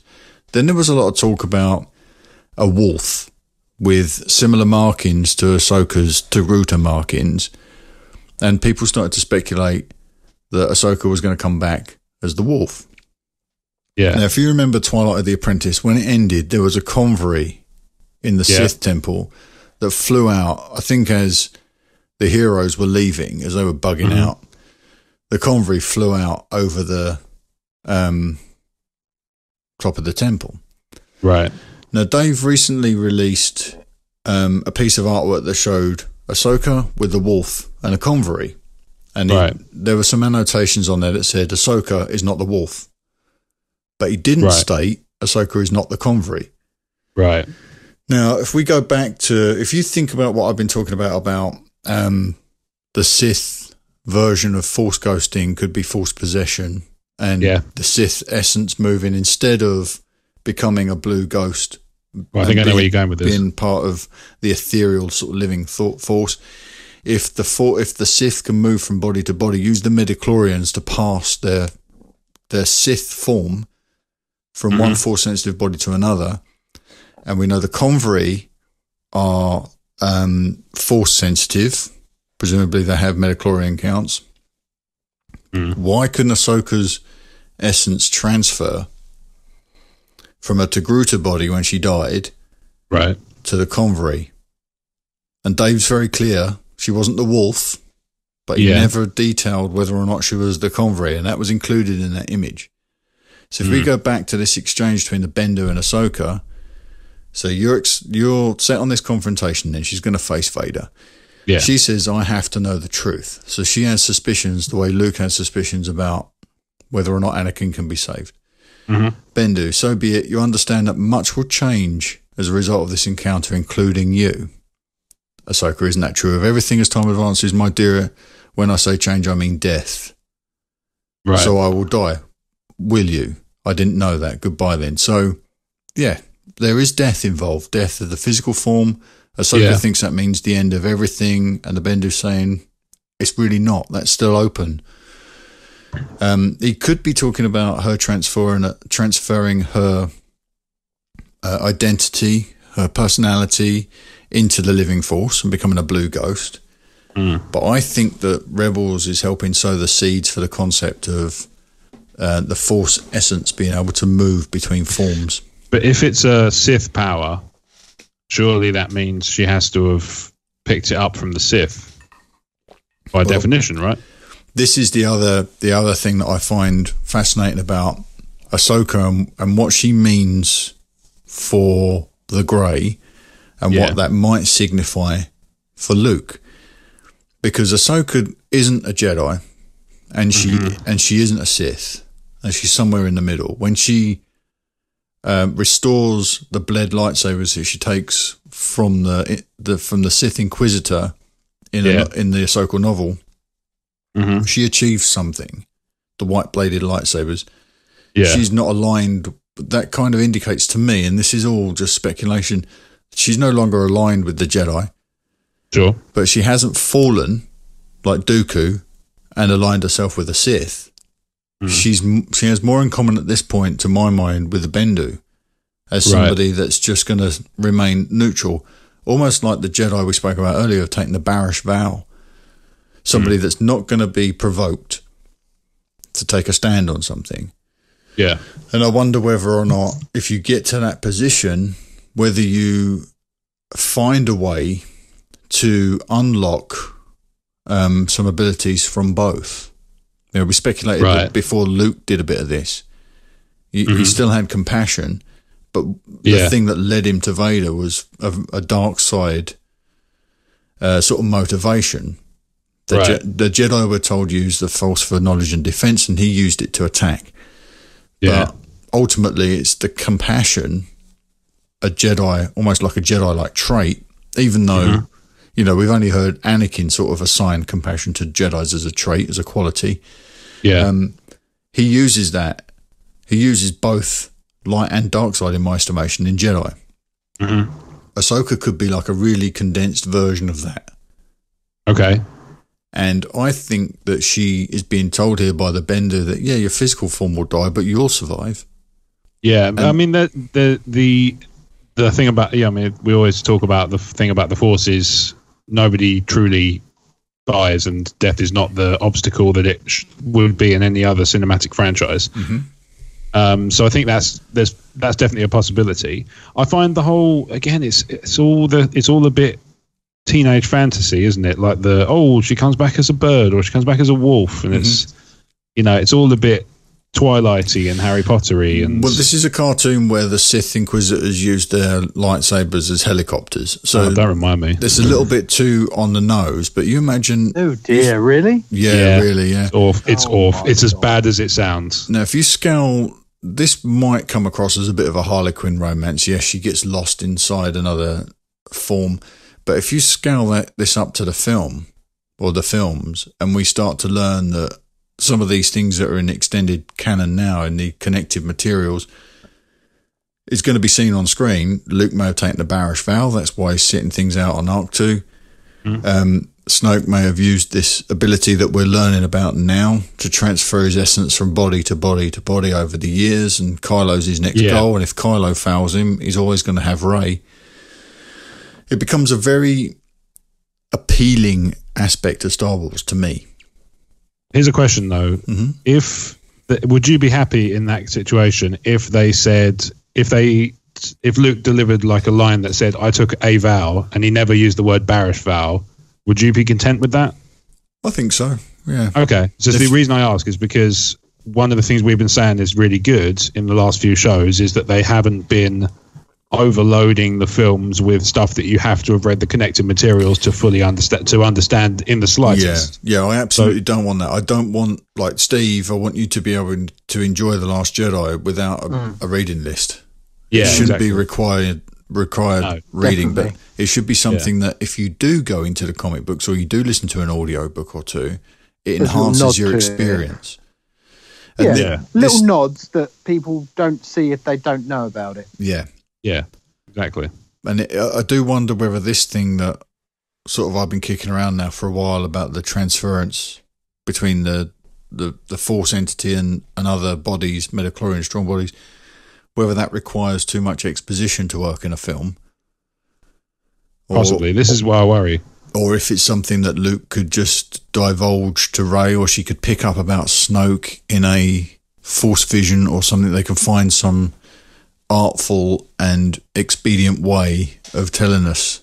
Could she sense it in a bird as it flew past while she's meditating? They're everywhere, the Convery. We've heard this week, it's not in the show notes, but that one of them, there's an artist's impression on Making Star Wars of a Convery perched on top of R2's dome. And it's supposed to be this kind of cute moment, even though these little creatures are supposed to be gross, like gremlins. It's supposed to be kind of a cutie sort of Ewok moment. Yeah. So I think that there might be something to this. If they could find a way to tell this story creatively, perhaps through Force visions, we've been given that skill set already with The Force Awakens, that we know that Rey can pick stuff up just by having a vision. There certainly seems to be in the trailer signs of her meditating, she's rising, the pebbles rising up around her as she's sitting cross-legged. There's room there for that to be a vision or a meditation where she sees these things. And if she might see a younger Snoke losing control of his body to Plagueis or whatever, it could be something we pick up in a Force vision. There are ways of doing it. Then to say that, I think maybe that's why, if the theory holds water, and Rian Johnson's doing time travel with that sort of time travel in the story with visuals, maybe that's why he's doing it, because the themes are a little bit too complex to just tell you. Yes, you need to see it to understand, or you can tell it quicker. With visuals, that sort of thing. So maybe that's that's entirely possible. And those of us that are plugged into this other expanded storytelling, the books, the comic books, the audio books, the TV shows, we're already absorbing this stuff. So they know that it's going to start to ripple out through fandom anyway. It's only the casual moviegoers that are going to need to get caught up with what's going on screen. And then I wonder whether or not they'll really identify a change or a new element to story. This is really there to cater to us as the diehard fans. But I have to say I am wary, and I know this will be seen in some circles as blasphemy, but I don't care. I am wary of doing too much to appease the hardcore fans at the expense of the casuals, because with the greatest respect to the hardcore fans, they don't spend enough money even then to make up for the casuals not going. No, of course, but it's just that door swings both ways as well. We can't sort of cater to the casual audience. Not exclusively, no. Yeah, and then if it loses something for the dedicated audience because it's slow walking an audience through the same old story, there's a balancing act there. Yeah, but I think Rogue One is the good example of how you do that well, because all the fan service stuff in there for the expanded universe is subtle and doesn't detract from the main story. No, they do. They really do it extremely well in that film. Yeah. Okay, well that's why I popped this thing in there about Ahsoka and the Bendu, because I found that interesting. And when I was reading it and I was already thinking about this Force possession thing, I just wondered if maybe those two things were connected. To me, it makes sense. But I guess we'll see more in December. Okay, let's get on to some news about the Rancho Obi-Wan thefts. Steve, were you around when we discussed this previously? No, I was reading it a minute ago. I was like, oh, what got nicked? I didn't Google it because I wanted you to tell me. But it's quicker to say what didn't get nicked, I think. Really? Yeah, it is. Oh, yeah, it was a lot of it. It was, well, the news report I read this week said about in excess of $100,000 worth of collectibles, but I think it was more like $200,000 worth of collectibles that were taken from Rancho Obi-Wan. So, hang on, is Rancho Obi-Wan not Skywalker Ranch? No. Rancho Obi-Wan is a museum, if you like, which is curated by a guy who used to work for Lucasfilm. In fact, I think he does work for Lucasfilm again now. His name's Steve Sansweet, and he's curated the largest private collection of Star Wars memorabilia, and a lot of it is rare items, almost one of a kind. There's a lot of fan-made stuff in there, so it does qualify as one of a kind. But a lot of things like the prototype Boba Fett rocket firing thing. Rob, you guys discuss this a lot on the Toy Podcast. Yes, because a lot of it's action figures and related paraphernalia. Mm-hmm. And much of what was stolen were carded domestic and international action figures that are incredibly rare. Yeah. And this guy, I mean, the charges are in relation to $100,000 worth of memorabilia being taken, and the guys has it gone, or is it? It's gone. It's been sold. No, much of it is making its way back to Steve Sansweet, and the people that bought it are taking the hit financially, and by donating it back. I don't know whether insurance might pay out and cover the cost for the people that have been duped here, but they were switched on enough to identify that these are things that shouldn't be available on the collector market. So the guy's pleaded guilty. So I have no issue in naming him now. His name's Carl Edward Cunningham. He's 45. He comes from Georgia, and he's pleaded guilty in Sonoma County Superior Court on one count felony grand theft. And he faces 4 years in prison, but he won't be sentenced until September.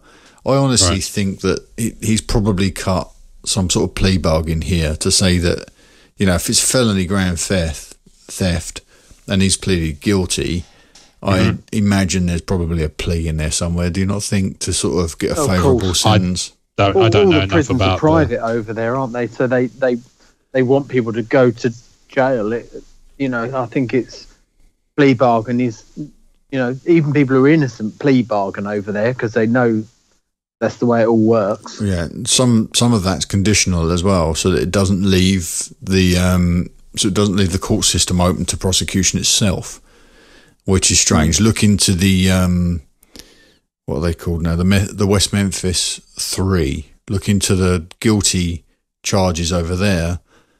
It's horrifying. What you have to, I mean, the crimes are horrifying, but what the people found guilty had to go through to prove their innocence or not, as the case may be, is terrifying. But here I suspect in September we might find that if this charge warrants a 4-year sentence, expect this guy to get less, because I think the guilty charge will probably get him a favourable sentence of maybe 2 years and 2 years suspended. Right. So that they get him through system quickly. Otherwise, he could have pled not guilty, and they lose a couple of years in litigation as they try and prove his guilt. And so there's probably a plea in there somewhere, and he might only get a couple of years. But we'll find out in September, which is not that far away now, is it? So no, sure. But I certainly hope that Rancho Obi-Wan don't sustain too much damage over this. And I know Steve Sansweet seems to be a very generous and very trusting person, and this was a personal friend that took advantage. So I hope it doesn't stop him from doing what he's always done, which is share these things with the public. There seems, I think, to be that this stuff went missing in transit. So a lot of stuff was taken from the ranch to display, and only some of it made it back. Yeah. Which scumbags. It's really sucks, doesn't it? Yeah, really does. Okay. Next thing on the list is the Rogue One watch along we did last week, and I mentioned it previously, but we have for our VIPs, part of the VIP program is to be a part of this watch along community, so we can schedule the viewing of a film. It kicks off with a Facebook Live, and then we all stay connected in the group, and we throw trivia and insights and rumours and all sorts of things. Abuse. There is a little bit of abuse, but not much of it. Mostly it's from me, but only because I've been drinking.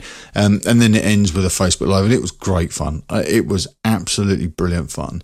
We watched Rogue One. That was the first one. So hopefully there'll be, I mean, they're asking me on the Facebook Live tonight where the next one's going to be. Hopefully it won't be too long before we can all sync up. So yeah, if you want to take advantage of that and the plenty of other perks like the daily podcast and what have you, then head to talkstarwars.co.uk/support and become a VIP.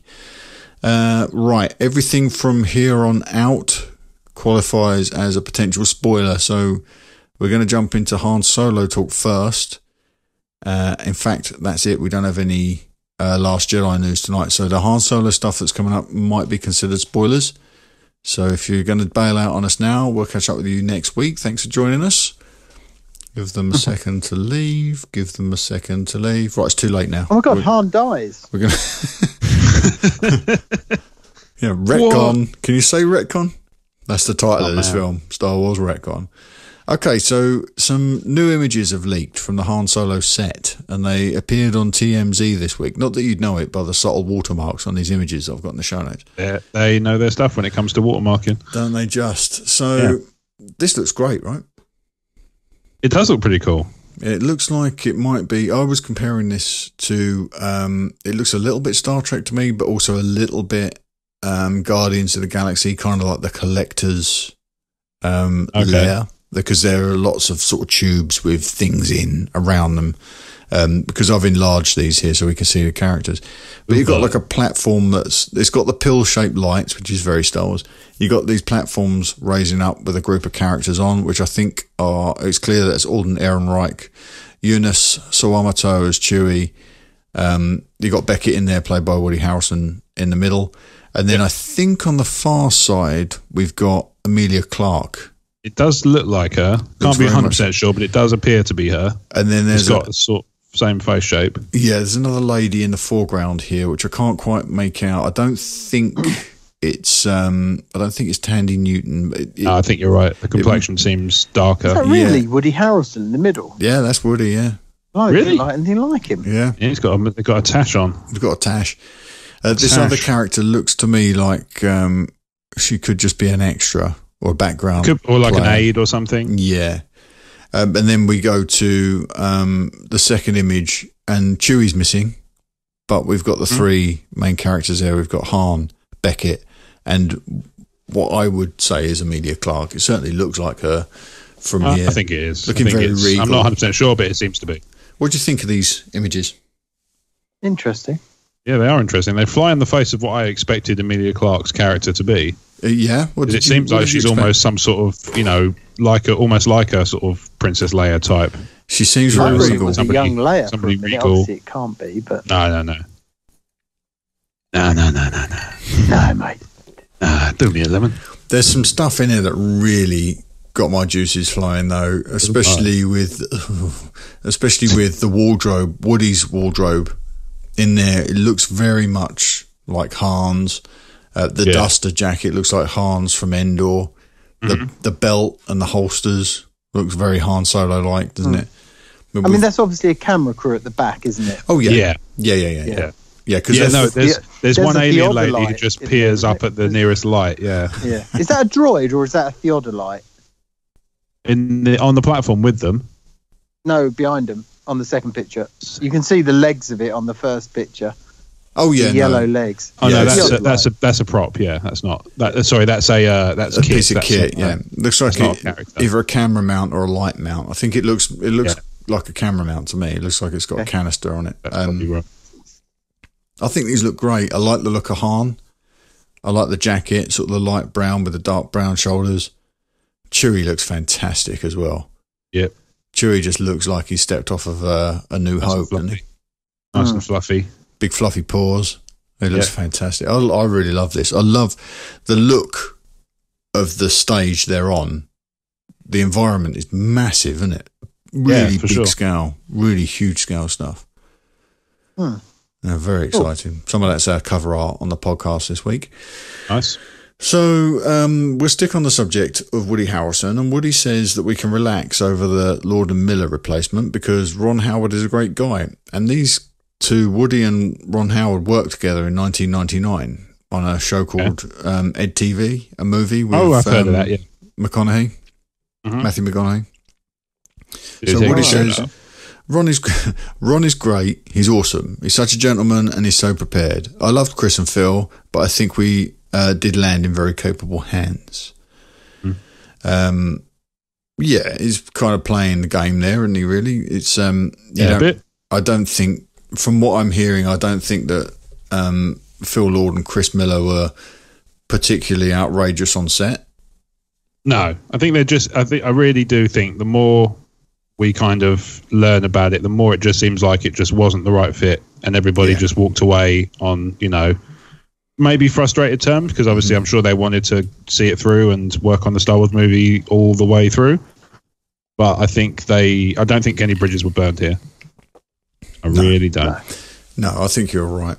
And my next point on the show notes is, could Kathleen Kennedy have appointed Ron Howard to assemble a cut that includes footage shot by Lord and Miller that they may not have been inclined to use? This is something I've been talking about on the Daily podcast, which is, I think Ron Howard might have been brought in because Lord and Miller caught everything they needed to in principal photography, but chances are they were going to lean more towards the additional shots they made that favoured improv, because that's the kind of thing that they like, right? So if people are getting, if the producers are getting a little bit panicky that Lord and Miller were going to Ventura, have the crew, have the cast go a little bit broader in the takes they made for themselves, and then have them improvise their own takes later on, you end up with three versions of each scene. You have the scene that's filmed off the script, then you have their improv version, and you have their broad comedy version. Kathy Kennedy might have been thinking, God, they're going to cut and edit here with just their stuff. Right. If she'd invited them to include another creative in the process, especially in post when they start to edit, so that they could get the more Kasdan script friendly edit of the movie, and they said no thank you, that could explain why she brought in Ron Howard. Not necessarily to do much in the way of principal photography, but to make the film in the edit suite, but with the footage that Lord and Miller already captured. That's the way I'm starting to think about this. Does that make sense to you guys? Sort of. I'm not quite sure I understand what's been discussed here, to be honest. I'm a little bit lost. Okay, so when the directors go into production, they have a shot list. And they've got the script. Okay, that's the template. So they go in, they've got a shot list. So they want to get a shot of Han and Lando having an exchange with Beckett. Yep. They do one as outlined by the script. So it might be a slightly more serious tone, a really level sort of take. Then Lord and Miller would have said, let's dial this up. Let's take, for us, we've got the script version. Yep. Let's now do a broader version.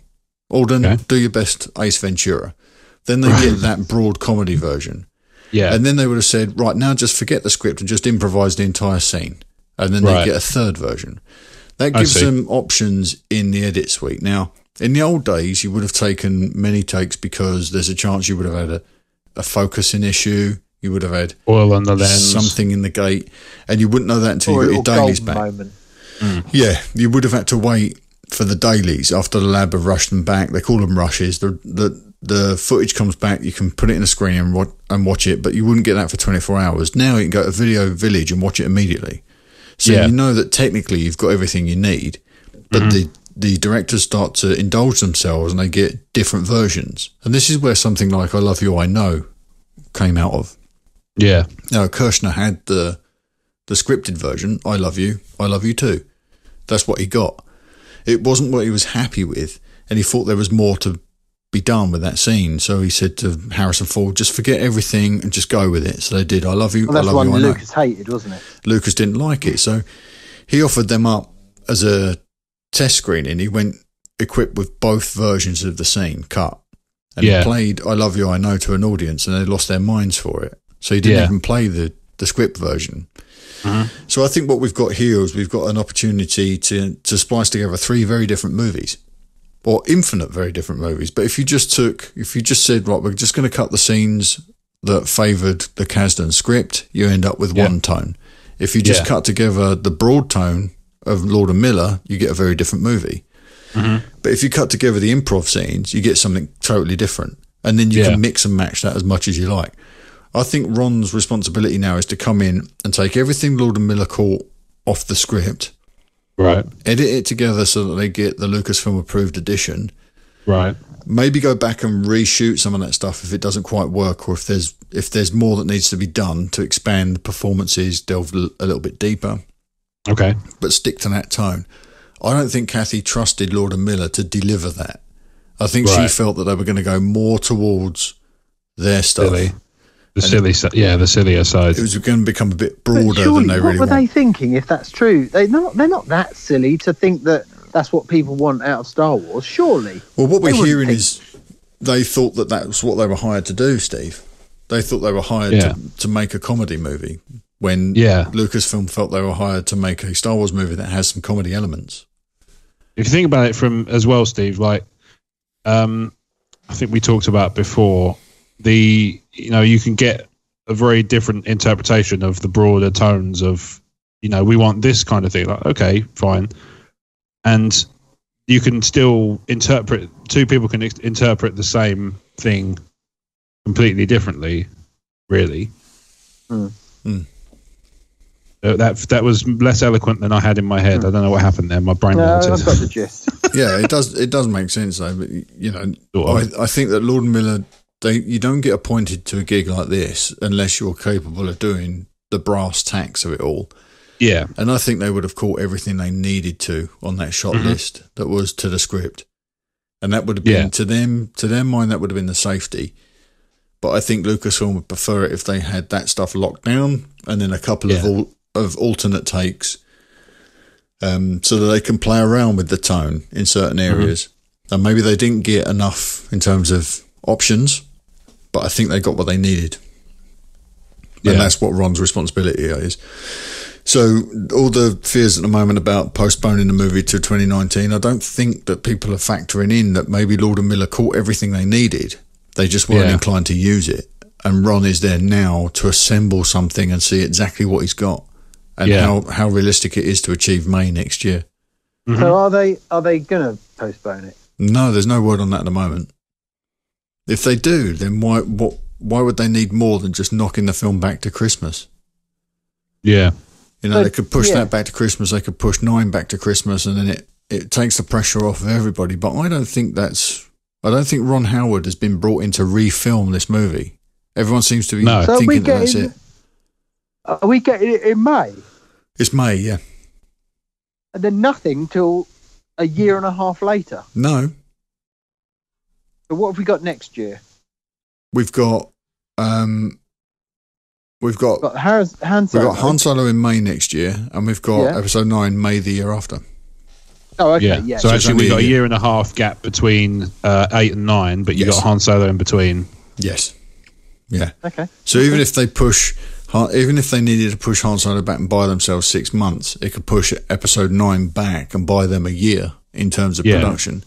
Yeah, there's plenty of means around this.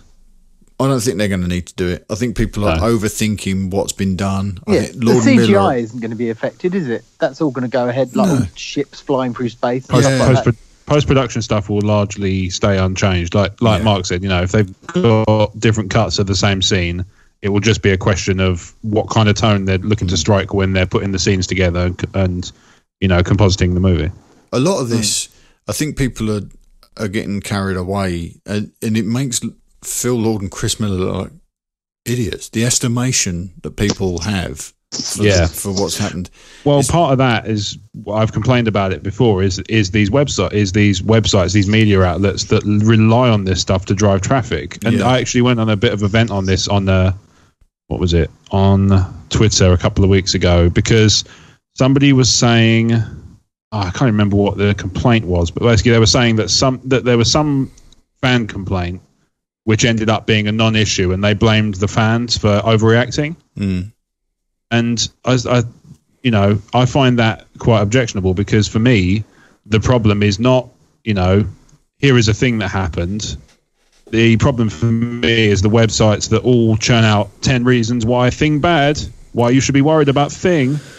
Yeah. I'm not like an Addams Family reboot. I mean, just thing as in a non-specific item, but it drives me up the wall that, the onus is placed on the fans to, we have to disregard everything we read. Either that, or we have to we have to be the scrutinizers for this stuff. It's these people's jobs to make this stuff, to report it kind of correctly. Yeah, and translate it into clicks. Responsibly as well. Yeah, well, this is it. Their job is to make money off this stuff, but at the same time, there is a way of doing it that long term will mean you suffer less from people's lack of goodwill. Yeah. Well, with us, we get the situation where we can look at what's happened, calmly step back from it and assess it. And what I've done looking at this sort of thing, I thought, well, Lord and Miller, they're actually quite reputable directors, and you don't get where they are by being cavalier, and what we're being asked to believe at the moment is that they've rocked up on the Han Solo set, done whatever they want, and Kathy's had to call in the cavalry to save the day. And I don't think that's the situation at all. I think they've done what they had to do, and then I think they've done what they wanted, and then I think they've done a little bit more. And the question is, when Kathy said, you are going to deliver what we want, though, right? With the bland stuff. Sure. And I don't think she had any faith in them to do that. That's when I think they were invited to collaborate with another creative, and they said no. Yeah. And that's when they left the project. And Ron's been brought in purely to look at what they've got, plug the holes that exist, but use the material they've already shot. Thinking that Lord and Miller hadn't shot that stuff the way Lucasfilm wants makes Lord and Miller and Lucasfilm both look stupid, and that's just not the case. Indeed, and also, and it's also entirely possible that they turned around and said, would you be willing to consult with another creative on the editing tone? And they're like, wow, we didn't realise we'd gone so far off the reservation. It's probably best that we don't carry on with this. Yeah. It could have been, like I say, I don't think any bridges have been burned here, because I think if there were, we'd have heard, I think, to be honest, Lord and Miller would probably just have gone on, not on blast, but they would have made it clear that they weren't happy about the situation. But actually, they seem to have just been very much business as usual. Yeah. They said creative differences, didn't they? Yeah. So, and that might translate as, well, Lucasfilm wanted to have someone overseeing the edit with us, and we didn't want that. We filmed what we filmed. We wanted to piece together a feature. They didn't want us to do that. So that, to me, that's creative differences. Otherwise, it would be our creative differences are we turned up, did what we want, didn't do what we were paid for. That's just not the situation. And there's too much noise around this thing now to get much in the way of clarity. So. Yeah, we had creative differences. We went on set and we had differences of, they had a certain expectation that we'd do some work and we didn't. We just goofed off. It's like, no, come on. That's just not the case. No. Okay, there's more Woody Harrelson related stuff here. So the Hollywood Reporter revealed that Woody Harrelson first heard the Lord and Miller firing from producer Alison Shermer. Also noting that the crew shot one full day with Ron before Tandy Newton had to be released from filming principal photography for scheduling reasons. All right. And Where are we now? The 13th. Principal photography started up again on the 12th. So yesterday. So, yeah, yesterday we had a hint from Ron Howard on set when he said first day of shooting on Han Solo, and he tweeted out a picture. It was the water bottles and his shoes. Yeah.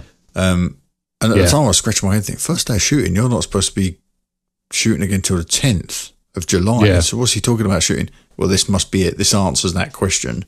Mm-hmm. If they had to get Tandy Newton wrapped because she had another engagement, then that makes sense that he'd gone in there to finish that off. Mm-hmm. There's things like this when all these pieces start to drop into place. It's kind of interesting. Yeah. Alison Shermer, I'm not sure if she's the producer that Alden Ehrenreich aired his concerns to. I'm sure all of this will come out in the wash if it hasn't done so already. Probably. But I thought that was kind of interesting that Ron Howard had completed one day shooting, and I'm putting two and two together and assuming that was in Italy, because I heard comments that Tandy Newton referred to shooting in Italy with the entire cast as being at camp because everyone was there together. Right. And I wonder if this was what was being done by Ron Howard. Mm-hmm. But I'm not sure. That I haven't really got too clear a schedule on that one yet. But yeah, I know, Steve, you need to duck out in a minute, don't you? So should we get to discussing these costumes that leaked, and then we can wrap up for the night? Yeah, I was just looking at those. They don't look anything like Star Wars costumes. The one on the left looks like something out of, I don't know, Anchorman. Well, there's real velour. These, just to give everyone an idea of what we're talking about, these are they're embedded in the show notes, which you can download from the description of this episode, and they are a tweet and an Instagram post from Ron Howard that he put out with the text at the bottom, "Can you guess whose closet this is?" Untitled Han Solo movie hashtag. And yeah, you're right. Whoever's wearing them needs to come out of the closet. On the left, it's very much Star Trek like, that red, yellow, and black thing. I don't think we're really seeing this I don't think we're seeing this lit the way it would be lit on screen for a start. Absolutely not. No, for sure. It's too stark. Yeah. But if you look at the image from Instagram on the right, yeah, that first item hanging there looks like a capelet to me. Yes. A blue capelet with a black collar and the gold. Okay, that's the Lando one. I think that's Lando's. I think that's probably. I think that's a reasonable prediction based on what we see in the pictures. Yeah. I think that is a perfectly reasonable supposition. And he'd be the man with the extensive wardrobe, wouldn't he? Yes. A bit of a clothes horse. Oh yeah. If you look behind that blue capelet, there's also what looks like a black waistcoat with a red sort of undershirt. Okay. Are you seeing that too? Sort of. On the right hand thing, it looks like there's the shoulders of something black and leather, and then there's like a red sleeve. I wonder how close that looks to Han's wardrobe. Do you think they're crewed together somewhere, or? I think they might have been. Or at least moving in the same circles and sort of playing off of each other's images, you know? Yeah. The rest of this stuff, I mean, all bets are off, but I suspect that these are items of Lando's clothing. Yeah. And it definitely looks like it's on a set, doesn't it? It doesn't look like it's the production where they're storing the wardrobe that Don Glover would be wearing. It looks like it's actually a set of Lando's, where Lando's clothing's kept.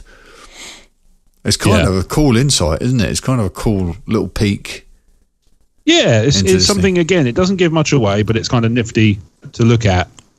And if it's accurate, then it's, we've never really seen it before. It doesn't really change much. We've had reference to Princess Leia's wardrobe in Empire, and we've seen Padme's Queen wardrobe being carted around in huge amounts of luggage. Yes. But we've never really seen something like this. It's a kind of a peek behind the curtain in the Star Wars universe. I think literally, if it's a walk-in. Yeah. Do you like it, Steve? Do you like what you're seeing there? Yeah, I mean, well, like you say, it's not lit well. It's very stark, very Star Trek-y. If you were to look at those individually, you'd never think they were from Star Wars, would you? No. Apart from possibly that blue cape. Yeah, but even that, with that gold inlay, very, very stark and very kind of gaudy. But yeah, I mean, I think it's interesting. And like you say, they make these clothes because they know the colours are going to be applied or affected by the cut. Yeah. Once the colour timing's in place, yeah. Yeah. So it's kind of, they're deliberately overly gaudy, aren't they? Yeah. But yeah, I think they're cool. I like the blue thing.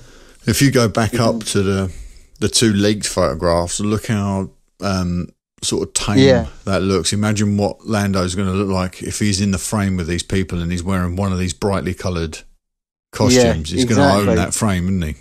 Yeah. And that's sort of the idea, isn't it? That's the that's the kind of reasoning behind dressing in that sort of way, as you're a peacock. Yes, exactly. Peacocking, that's why Lando is deliberately flamboyant in Empire. And even when he's a general in Jedi, he looks the part, doesn't he, with the little capelet then and all the braids and the medals and everything. He wants to stand out. He wants to be seen. Yeah. I like it. Yeah, I kind of hope that the Lando we were getting was going to be a little bit more scruffy and a little bit more unrefined. Okay. But I don't mind this. I don't mind if when we meet him he's already debonair and rakish. I can go for that.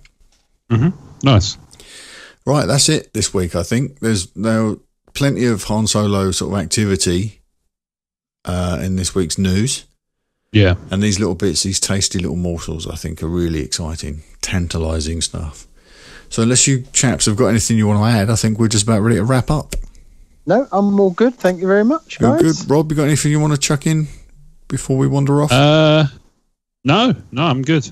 Cool. Okay. All that's left to say is thank you for joining us again this week, especially to the VIPs this week for treating me the way you did for my birthday. You guys are wonderful. Very, very generous, very kind and thoughtful. Don't forget, leave us a 5-star review in iTunes and take advantage of the Wrong Burgundy guarantee. Whatever you write in a 5-star review, we will read as long as it's clean. So if you want to promote something like a blog or a podcast, that'll be the place to do it.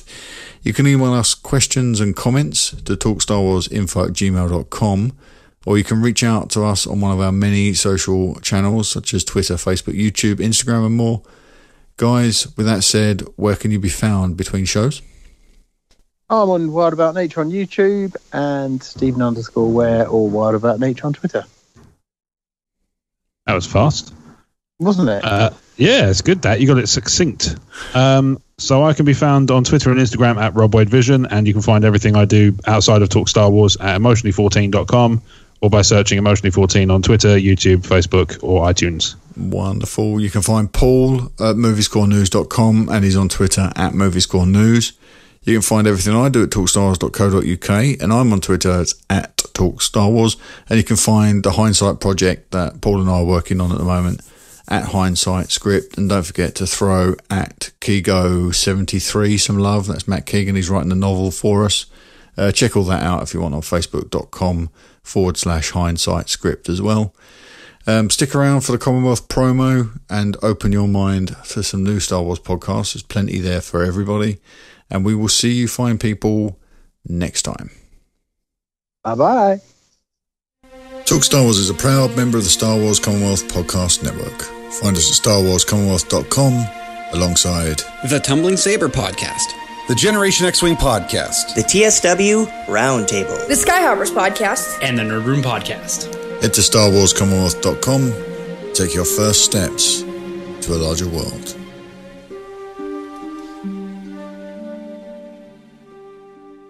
It's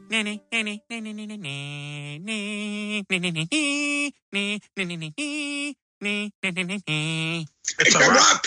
It's a wrap. Let's talk about Loot Crate. Are you on a quest for epic gear, housewares and collectibles? Loot Crate offers an epic range of pop culture items for less than $20 per month.